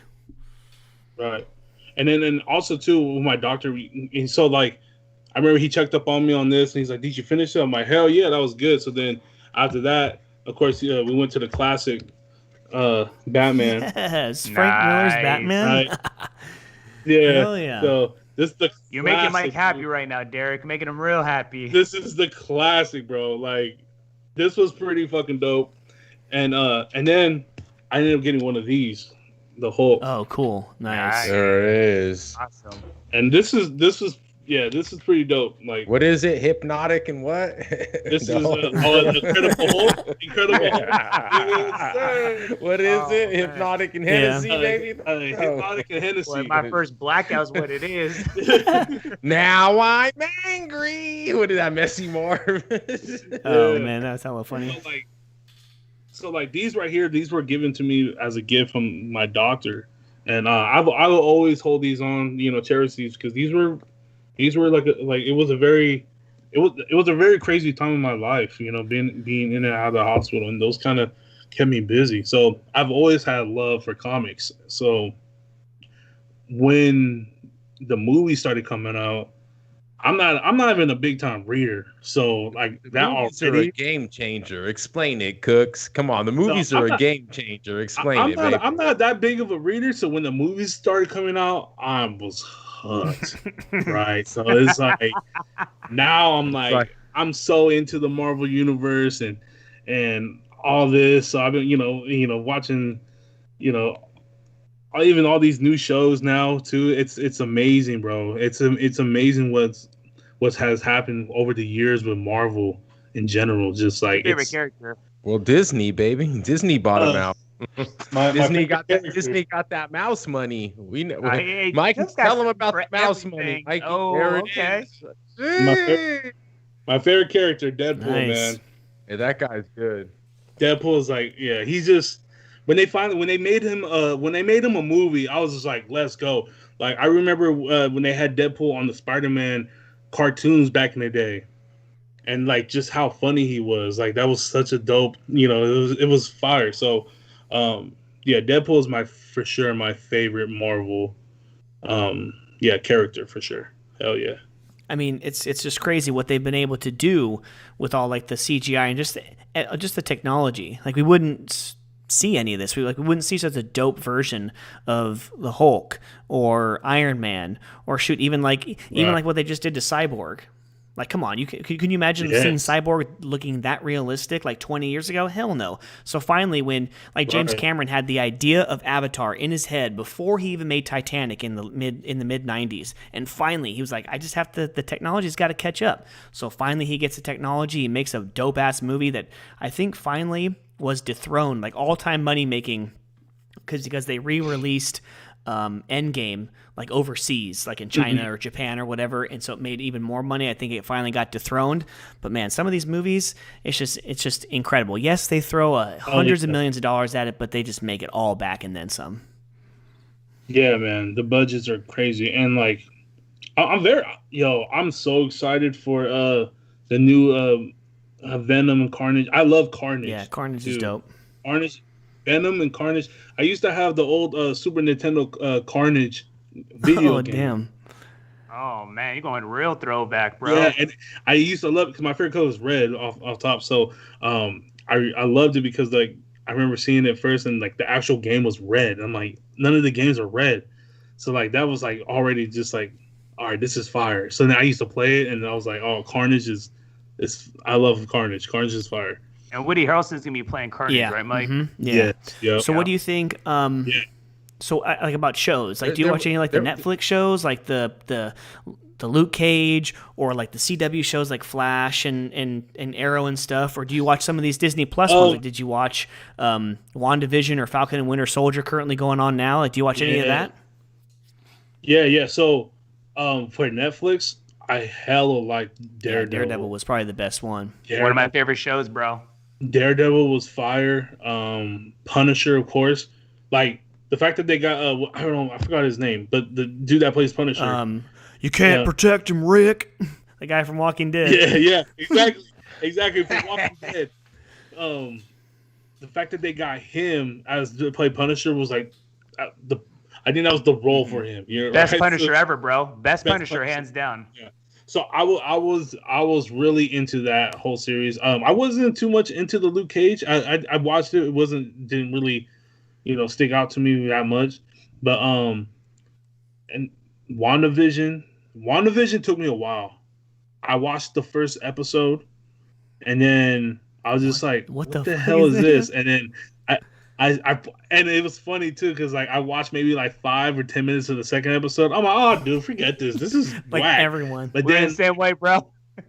So then after that, I just remember each week everyone just keeps talking about it, and I'm just like at this point, I'm like, you know what? I'm gonna let the season finish so I can just binge watch it. And I went back, I started all over again. By the end of the second episode, you're hooked. Oh yeah. And the fact, like how they filmed it, everything at WandaVision, it's an amazing show. That was such a good show. Yeah. And then right now with the Falcon, Winter Soldier and Falcon, like it seems like I'm watching a movie, like a legit movie every week, right? And the production is insane. Yeah. I mean, it's insane. WandaVision, I kept saying it like week in and week out. I honestly think that's like one of the top 5 MCU pieces of content. Like I love like Thor Ragnarok and of course Infinity War and Endgame, Iron Man 1, Civil War, Winter Soldier, some of those ones like all my favorite ones. But man, WandaVision's right up there. The underlying story of how she felt and what just when Vision was taken from her, she just created all of this. And then how they put the pieces together, you're confused as hell through the first 2.5 episodes. And then what's her name? She gets Monica Rambeau gets thrown out of it, and then it's like, and then episode 3 is like boom, everything just gets like, that's what happened. Oh, that's what happened when like the beekeeper, it was really a guy in a hazmat suit. Oh, that's what happened to their drone. It got turned into a little helicopter. Like it's crazy how they put it all together. I loved it. Yeah. One of my favorite Marvel movies was Doctor Strange. And I'm so excited. Great movie for the sequel. I'm so right. I think the sequel is supposed to be like the first horror, comic movie, right? No, you're right. I mean, it's like sometime next year, and I love it because that show kind of ties into it. So you're gonna see like does Wanda kind of create everything like this? Everyone has their theories of House of X, and that's how they bring in that's how they're gonna bring in the X-Men. X-Men. So yeah. That's the thing with like what's happening right now. Just even watching it, you watch an episode and you hop on YouTube and you're like trying to find like the real meanings of it. I'm telling you, bro, I'm that guy who watches the episode and then I go onto YouTube and I watch maybe 2 or 3 hours of just like, that's what it meant. Especially when Star Wars, like when Star Wars, when Mandalorian is fire, dude. One of the best, bro. And then because I also, the Mandalorian made me start getting into like watching the Clone cartoon Wars, one, yes, the cartoon, and I'm just like, and then now I think they're gonna remake a new show, kind of like, going back on the first 5 of the clones, and that yeah, just like knowing that the director from the Clone Wars is the same director of the Mandalorian, and you see some of the same stuff in both shows. I'm like, yo, like that's like I could keep going, man. Like that stuff, it's crazy. Did you have a feeling about Luke at the end, or were you surprised? Oh yeah, yeah. I knew it had to be Luke for sure. I knew it had to be Luke or like a Yoda or some shit. Something you know like what I mean? that, Like, yeah. Because you see the I'm X-wing, I'm like, wait a minute, and then you see the green Yeah. light, I'm like, oh, it's Luke. I'm like, holy crap, how they did that? It's crazy. One of the craziest no, scenes. for sure. Yeah. And like the thing is, like you kind of know someone's gonna pull up, but then when it happens, you're still. I remember like, Yeah. But you watch all I was those like, I episodes couldn't- too, and then once also like you have a feeling, but then once you actually see Luke, you kind of forget like, oh yeah, it's like along this timeline. This is not after Return of the Jedi. This is not after Episode 3 or whatever. I'm like, oh yeah, this is like right smack dab in the middle of those two. It's crazy. Right in the middle. Yep. Yeah. So yeah, I love the Mandalorian. I love what the whole Star Wars is doing. I love all these Marvel Universe stuff, and I'm very excited of what DC is gonna do now, man. Did I'm you really start Titans excited. yet? I did. Dude. I finished it. Okay. Titans is I like it, man. Jesus, Dude, Cooks. Let's dude, go. how was that first With scene with the Robin when he's dragging that fool along the car window frame? I'm like, oh my god, that was dude, no, when Raven took the dude's internal organs out and just left a pile of skin there, I was like, I know. yo, this is fire. I do wish in the second season she did more shit like that. I wish she did more stuff like that, because that's what made me kind of like, yo, she's a demon, like she's a real She's like demon, the daughter right? of the So it's devil, like legit. yeah. So it's like I wish they did a little bit more stuff. I feel like, but then at the same time, I feel like, all right, it's DC, right? You kind of like, I think we all kind of like, all right, DC. They need a lot of things to to get to that level of Marvel. But I feel like Titans is that stepping stone where like, all right, now they got I feel like the fighting scenes were fire for Titans. The choreography was dope. Fire. So the choreography, everything.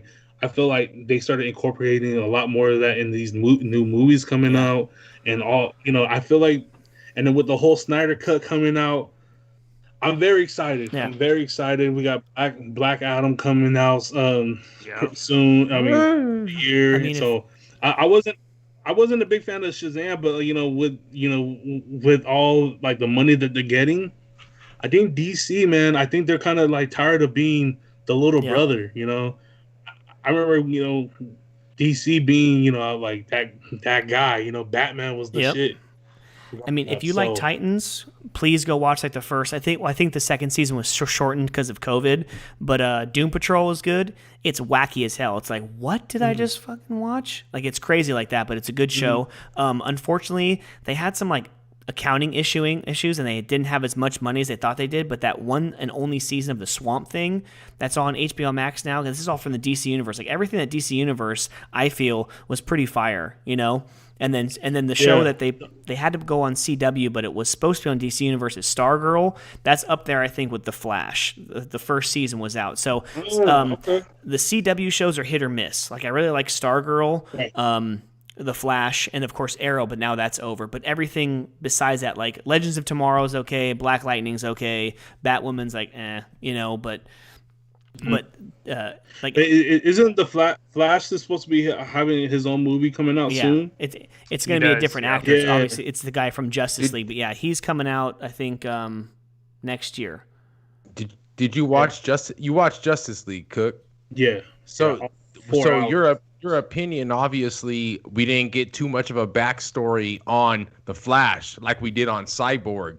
Yeah. In our opinion here at the Comic Bookies podcast, once again brought to you by Treasure Island Comics in Fremont, California. We are joined by DJ Cook Beats. Cook Beats, you can find him on all platforms, social media.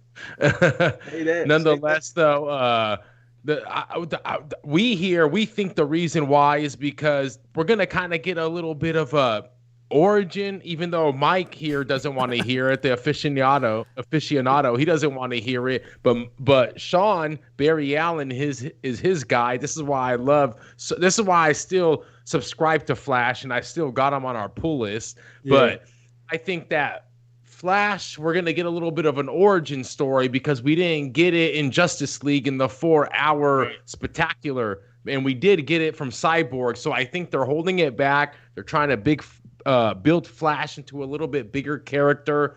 Yeah. What are your opinions on it, Cook? Which they should, because I feel like Flash is dope. I remember growing up, I used to love Flash, dude. I feel like Flash's role in the Justice League was like his role was just to be the comic relief type of thing.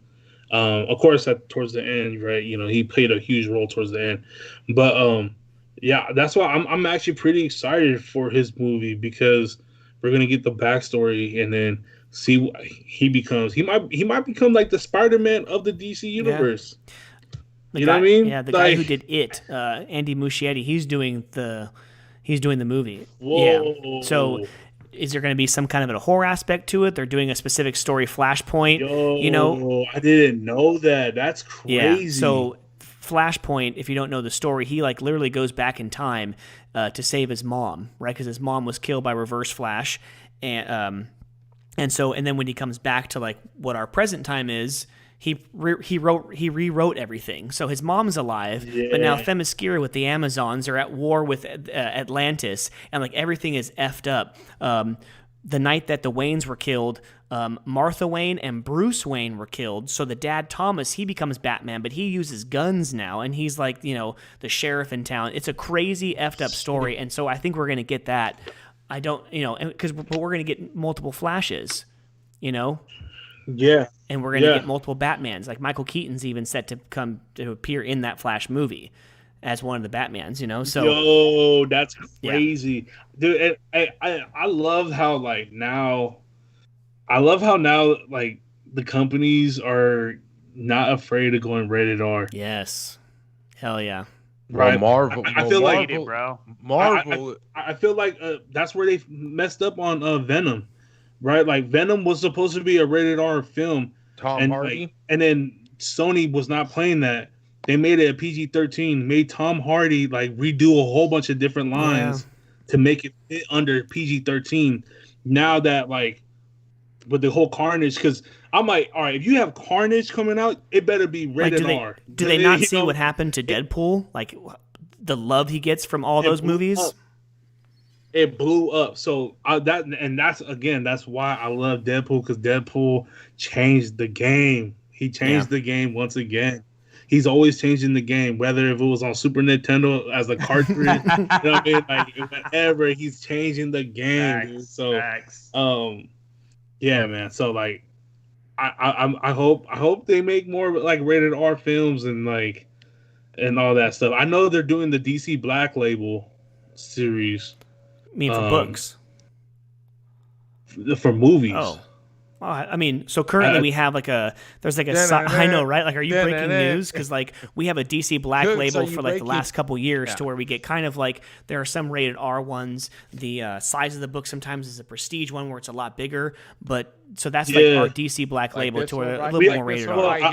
I remember I was hearing because that new Joker, right? Yeah, there you go. So like the new Joker movie, I think that was considered as part of the Black Label series. So I think that's what they were meaning as the Black Label stuff. So hopefully we start getting more of those type of dark. Yeah, I mean, there's also a John. Like I want a Joker movie, but dark. I mean, there's a John Constantine cartoon movie. Dark. John Constantine cartoon movie that just was released, I think late last year, and it's rated R. So at least some of the cartoons. And the cartoons, the Batman cartoons, are actually pretty fucking dope. No, they're really good. Their animated series for DC, it's killing it. It's killing the game. Harley Quinn. The game for sure. I like every now and then I'll pop in one. I'll check it out, and it's fire. It's so dope. Yeah.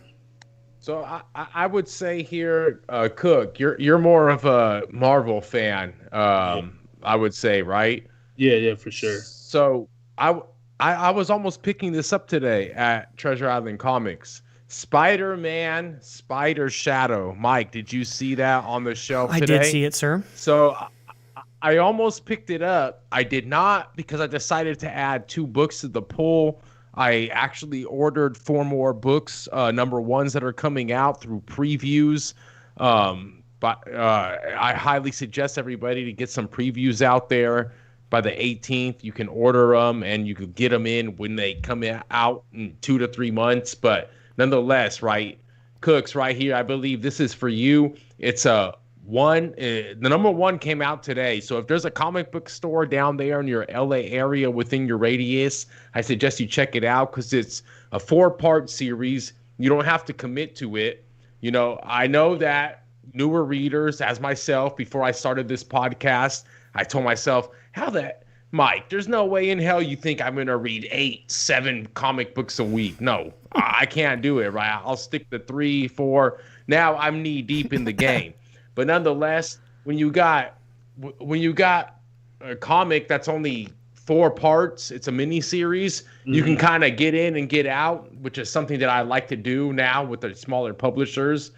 If you listen to the podcast, you guys would know. But Spider-Man, Shadows, it's actually written by Chip Zdarsky. Mike, I believe he's on Stillwater, if I'm not mistaken.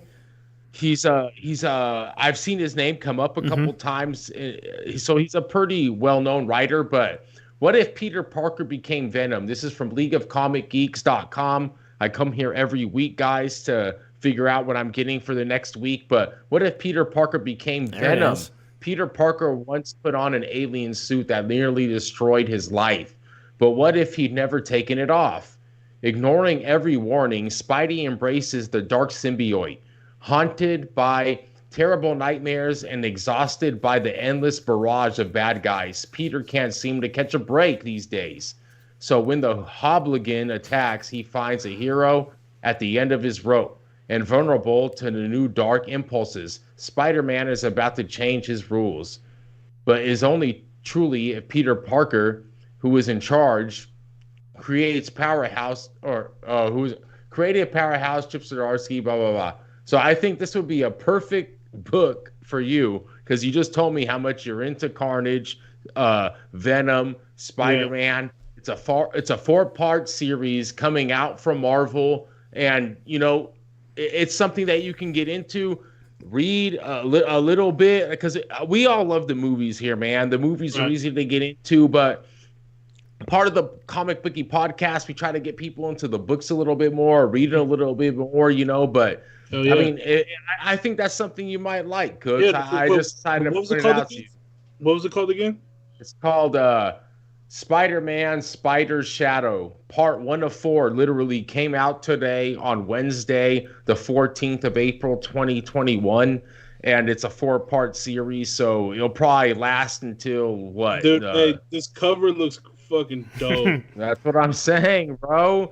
Bro, I'm trying to tell you, I know everybody is into the movies, and so am I. And that's why, to tell you the honest truth here, I kind of stress it to my co-hosts here, and Sean and Mike, that we need to get a little bit deeper into the entertainment movie side of it, because, I mean, you kind of got to follow the money sometimes, you know, in a way. And that's what people are listening to. But at the end of the day, like Mike says, when I text him about Think Media and some other stuff that I try to get us into, you know, we got to stay tried and true to what the podcast is. And we try to do that. But at the same time, it's hard to find that balance. How are we going to push ourselves to kind of gain a little bit more audience in the entertainment and the movie and streaming side of it? But at the same time, we want to keep the 100,000 readers in America that are reading comic books these days. I mean, can the Comic Bookies podcast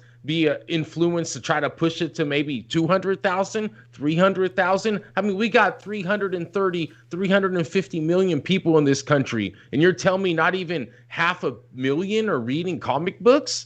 I mean, graphic novels? I find that a little hard to believe, but I mean, if those numbers are correct, I mean, we're here to try to push them up. So, I mean, reading is good in all aspects, whether it's before movies, we had this. right? Back in the 30s, back when you had the first action, you can go back to probably even before action in the 20s and maybe even the early 1900s. We had motion picture graphic novels, but there weren't movies. You would have to read books and you have to use your imagination, kind of like when I used to go to the A's games on BART by myself, grab a bag of seeds, grab some beer, grab my free jersey, stand in line by myself. But you know what? I listened to not Korak. Mike, tell who's the radio guy right now? For who? For the A's. Oh, not Ken Korak. Oh, the radio guy. Is it Korak? Yeah, Ken Korak. Yeah, Ken Korak. I think it is Korak. Yeah. Yeah, it is Korak. So I used to go to a bar by myself, grab a bag of seeds, grab a beer, listen to Ken Korak, and you know what I had to do? I had to use my imagination. When I wasn't at the game, when I was at the game, I put my headphones on, I watched the game. You get a live feed. It's like about half a second off.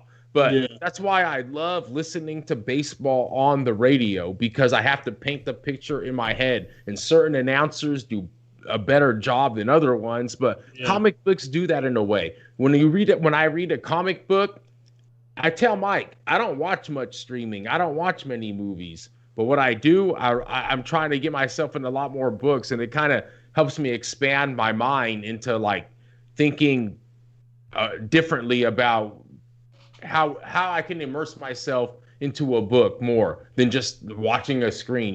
I watch the Mayans, I watch a couple of shows, but I'd rather read. I'm actually watching Mayans right now. Shout out to Mayans and Snowfall. Dude, Snowfall. I told you, Mark. The best. Can't be Snowfall.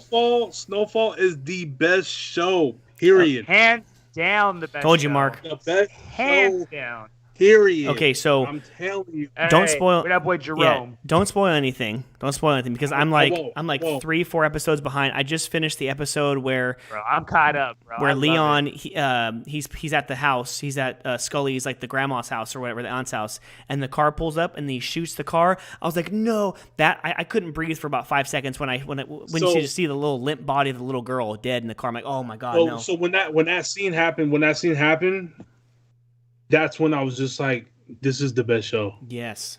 Yeah. And not because like how it looked or production wise, but how real that shit is.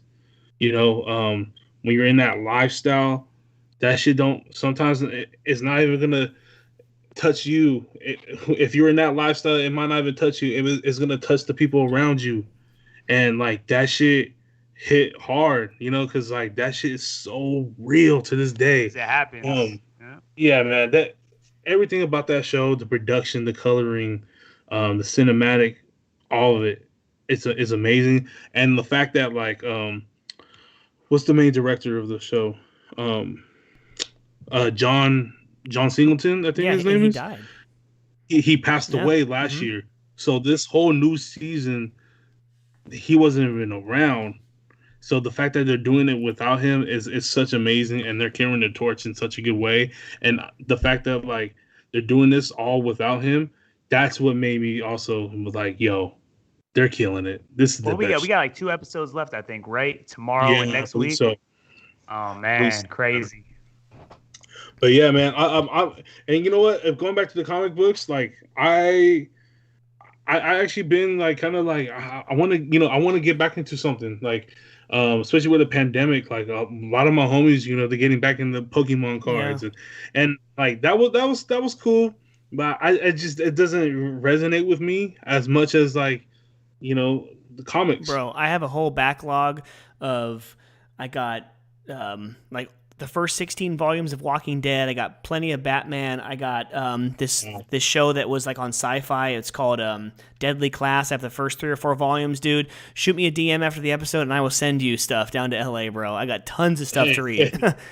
Sure, man. Hell yeah. You get that Punisher for sure. Yeah, the Punisher Max. If you ever have a chance to get the Max series at Marvel, it's rated R. Fire. It's rated R. Like Punisher Max. Hold on, I need to find the Punisher. Dude, because I remember I found my Punisher series, and I was like, I wonder how much these cost. You know what I mean? Yeah. But yeah, I have a couple dope comics, and it's sad that those are the only ones I have now.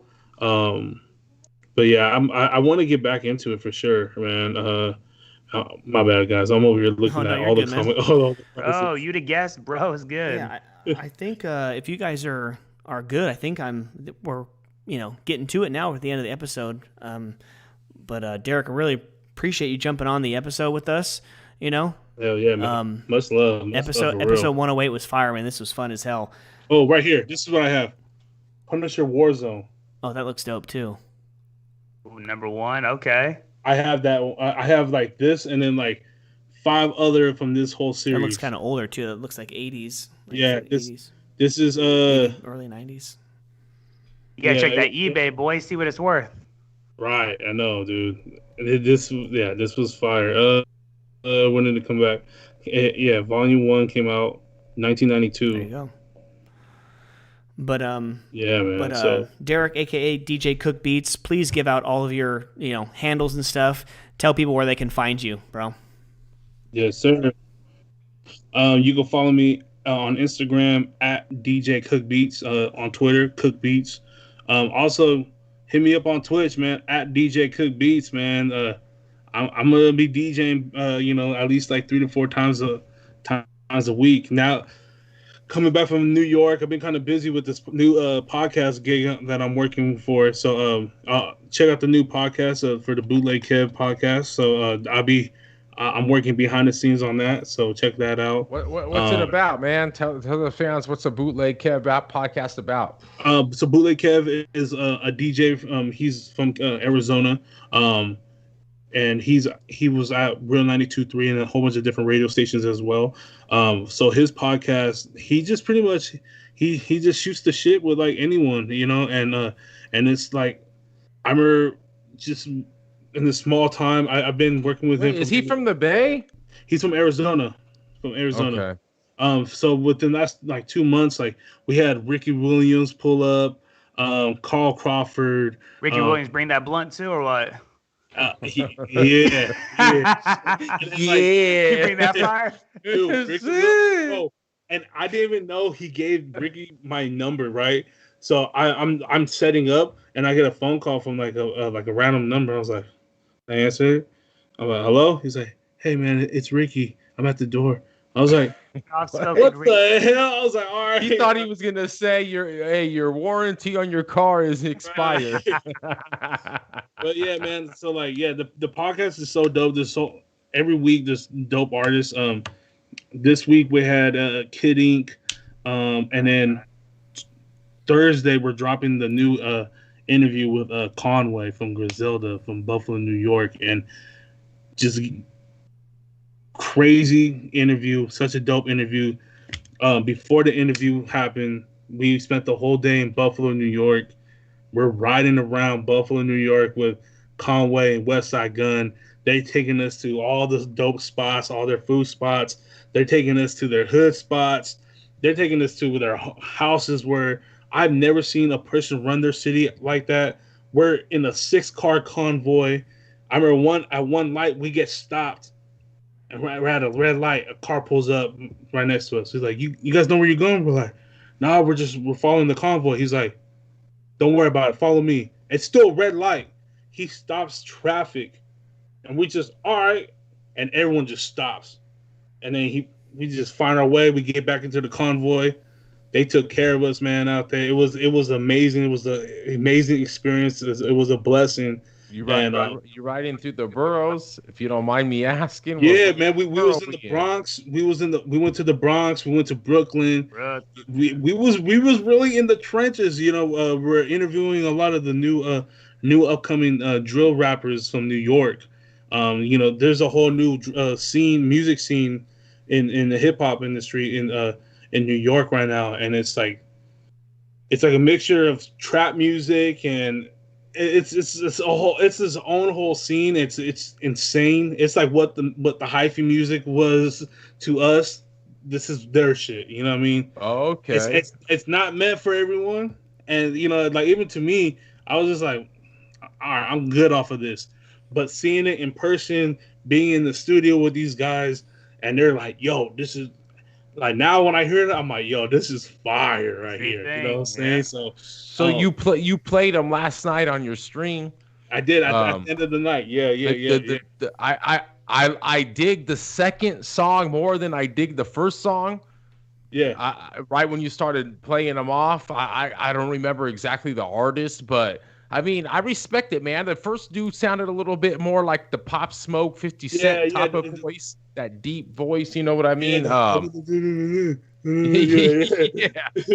The second dude, he kind of had a vibe and a style to him, man. The crazy thing is, like, I swear to God, we were out there, and it don't matter where we was in the Bronx, we was in Brooklyn, we was like, all these kids, man, they all got deep voices, man. And like, you check your ID, young blood. Have puberty out there in that why. I'm like 3 hours ahead. Like when people don't know, they're like, "Oh, he sounds like another Pop Smoke." But I'm like, nah, like this dude really just talks like this. Like that's his real voice, you know. And shout out to Dusty Lil Kane. Dusty Lil Kane. It ain't his fault. That's what they kind of compare him to Pop Smoke. But man, his music. We were he showed us a lot of the new songs that's gonna come out on his album this summer, and I'm just like, yo, this kid is gonna go crazy. Shout out to Ron Suno, he showed us a lot of new music as well. Raw Swish, like they have their whole scene out there in New York is so different, and it was a whole different energy, and it was a blessing to be out there, and I like to be out there to be working. That was the best part. Like I didn't have to pay to fly out there, no nothing. Like I got flown out, and just to be there, it was insane. And it was like, I can't believe I'm really doing this right now. It was a blessing. Just getting started, boy. Hey, the comic bookies, we appreciate you being on, but I think even more so, we support you, bro, and everything you're doing. And support y'all, man, for real. Obviously, your friends see are crucial, and Twee, we also send the love, some Newark people. Yeah. I mean, we definitely love to see people from our town blossoming. So to see, what you guys are doing, man, again, we don't just appreciate you here on our podcast, but we supporting you all the way. And, man, just keep striving, bro. Hell yeah, man. I appreciate it. Hey, much love to y'all, for real. Thank you for always supporting, pulling up on me on Twitch and showing love. And like sometimes like I'll have maybe like 5 to 10 maybe viewers, but one of y'all are still there. You know what I mean? Like, yo, I'm like, hey, shout out to y'all, man. I have to ask you though, bro, because I said I was gonna ask him. I'm confused as shit. So you got biddies, okay? You got emotes. Dude, Twitch is confusing as hell, bro. I tell Mike, I was like, how come my name doesn't have any of those little cool little graphics in front of it? And then I was like, Mike, how come Cooks be saying Mike Biella with the biddies? I'm like, what the hell are biddies? And I'm like, what the hell are emotes? That boy saying titties for a minute. I'm like, what's Mike doing? Like, tell me. Hey, I got that too. They're like, is he saying titties? I'm like, well, I swear, I tell Mike, I'm like, bro, like, I'm gonna ask him on stream. I have to ask him, and this is how we're gonna go out with the bang. Promoting at DJ Cook Beats on Twitch. So check him out. Yes, our guest today on the Comic Bookies podcast. But man, well, so emotes, you got the one that's got the Bay Area, whatever. You got your face on it. So is that something that you have to subscribe to? So, tier 1, tier all my emotes. So I actually made all those. I made them on Photoshop. Just crop my face out and just kind of be fun, be creative, because I see a lot of other DJs do it. So I'm like, oh, I could do that. And like, because of like some of the stuff I've been working on, I'm very familiar with Photoshop now. So I was like, oh, I could do this myself now. I don't need to like get someone to do it for me. So it's very important to make my emotes just as fun and just me as possible. So that way people could drop them in the chat, show love. And also like they'll hop into another DJ stuff and they using my emotes. So emotes are like emojis pretty much. How do you get emotes? The emotes, so you get emotes by subscribing to whoever you want to subscribe. So if you subscribe to me, you unlock a tier 1 emote. And I think on my tier 1, I have like 4 different emotes. Tier 2, you get 2 more unlocks.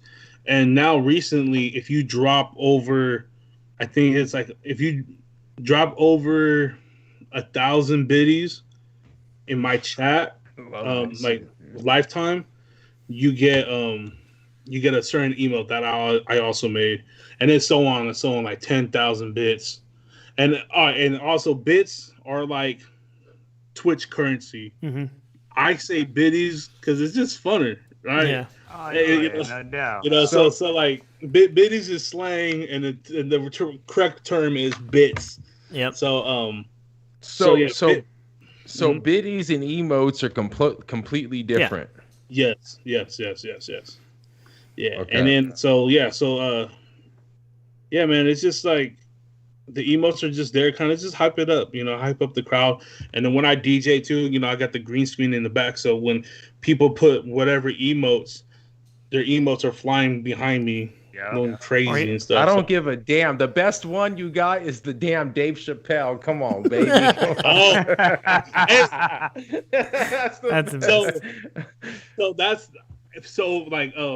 My boy, shout out to Nico Blitz again, man. Shout out to Nico, aka Blitz. Make sure you follow him. He was showing me the OBS, how it's set up and stuff. And then if you go on their website, you could, at first when people drop bits, it will show like a diamond and stuff. I'm like, I don't want that. That looks freaking weak. Like, what is that? And then I learned that you can put your own image in there, and you can put little gifts. And then when it got to like when people would give you money, I was like, first thing I thought of is Rick James, give it to me, baby. And then I thought of the Dave Chappelle, and then I typed in Dave Chappelle, and that was the first one. He was like, give it to perfect. That was perfect. Gold, bro. It's gold. I'm happy you caught that, man. That's so dope. Yeah. That's so dope. Oh, all right, fellas. Attention to detail, man. Attention to detail. DJ man. Cook Beats. It was a pleasure, man. And before we say goodbye to you, fellas, take us away for episode 108, man. Episode 108 was special, guys. We've had some good interviews and another fire one with our boy Derek, a.k.a. DJ Cook Beats, from the Bay to L.A. doing his thing. To the fans, hopefully you guys did enjoy this great interview, great episode, week in and week out, doing the whole colliding the world of sports and comics thing. And as always, this is brought to you by Treasure Island Comics in Newark, California. Actually, Fremont, California. We're from Newark. But yeah, guys, beautiful episode. Mark, let it go. Too much Newark talk for you there, Sean. But hey, yeah. You know what? We got a Newark interviewee. It's crazy, man. Nonetheless, man, episode 108, we approaching that 112 where the players dwell. You know what I'm saying? Get back. So, man, Sean, you said it exactly. I appreciate. Check out DJ Cook Beats. Like I always tell you guys, man, if I wouldn't have got married, actually, to tell you the honest to God truth, my anniversary is tomorrow, 4/15/16. It'll be 5 years since my marriage. Happy early anniversary, brother. And like I always tell my comic bookie brother host here, if I was not married yet, but I was to have a marriage or a wedding today in pandemic, I would be booking DJ Cook Beats as my wedding DJ. Hell yeah. He's got the best. That means I have to DJ tomorrow night. So I'm gonna have to DJ tomorrow night. So to set the vibe. He's gonna have party, baby. He's gonna have to get some rest. He's got the best library in the biz, ladies and gentlemen. Better believe that. And he is joining the best sports, comic, and entertainment podcast that there is out there. Ladies and gentlemen, this is the Comic Bookie Podcast. Thank you, guys. Thank you, brothers. Thank you, Cook Beats. Mike, take it away. And let us see. Plug whatever you got to plug, Cooks. We appreciate you, man. So we're live on YouTube and Twitch. Please subscribe and follow the pages so you can get notifications every week to when we go live. But yeah, Mark, happy anniversary to you. Happy birthday to my dad today. Rest in peace, DMX. We didn't really hit on that, but I mean, like the cool story that you told before we started recording, Derek, that was pretty cool. Rest in peace, DMX. And just a quick piece of news: Avengers Campus opens up June 4th of 2021. So anyone planning to go to Disneyland starting April 30th, the Avengers Caesars campus. If you want to wait until June 4th, that's when it opens up. But thanks a lot to DJ Cook Beats. Derek, thank you so much for joining us. This is not going to be the last time you're on this show. But for Mark, for Sean, this is Mike. This has been the Comic Bookies Podcast. Enjoy the sports, enjoy the comics, and enjoy each other. Peace the hell out. See y'all next week. Peace. Yeah. Peace. Always enjoy each other and enjoy the soothing sounds of DJ Cook Beats on Twitch.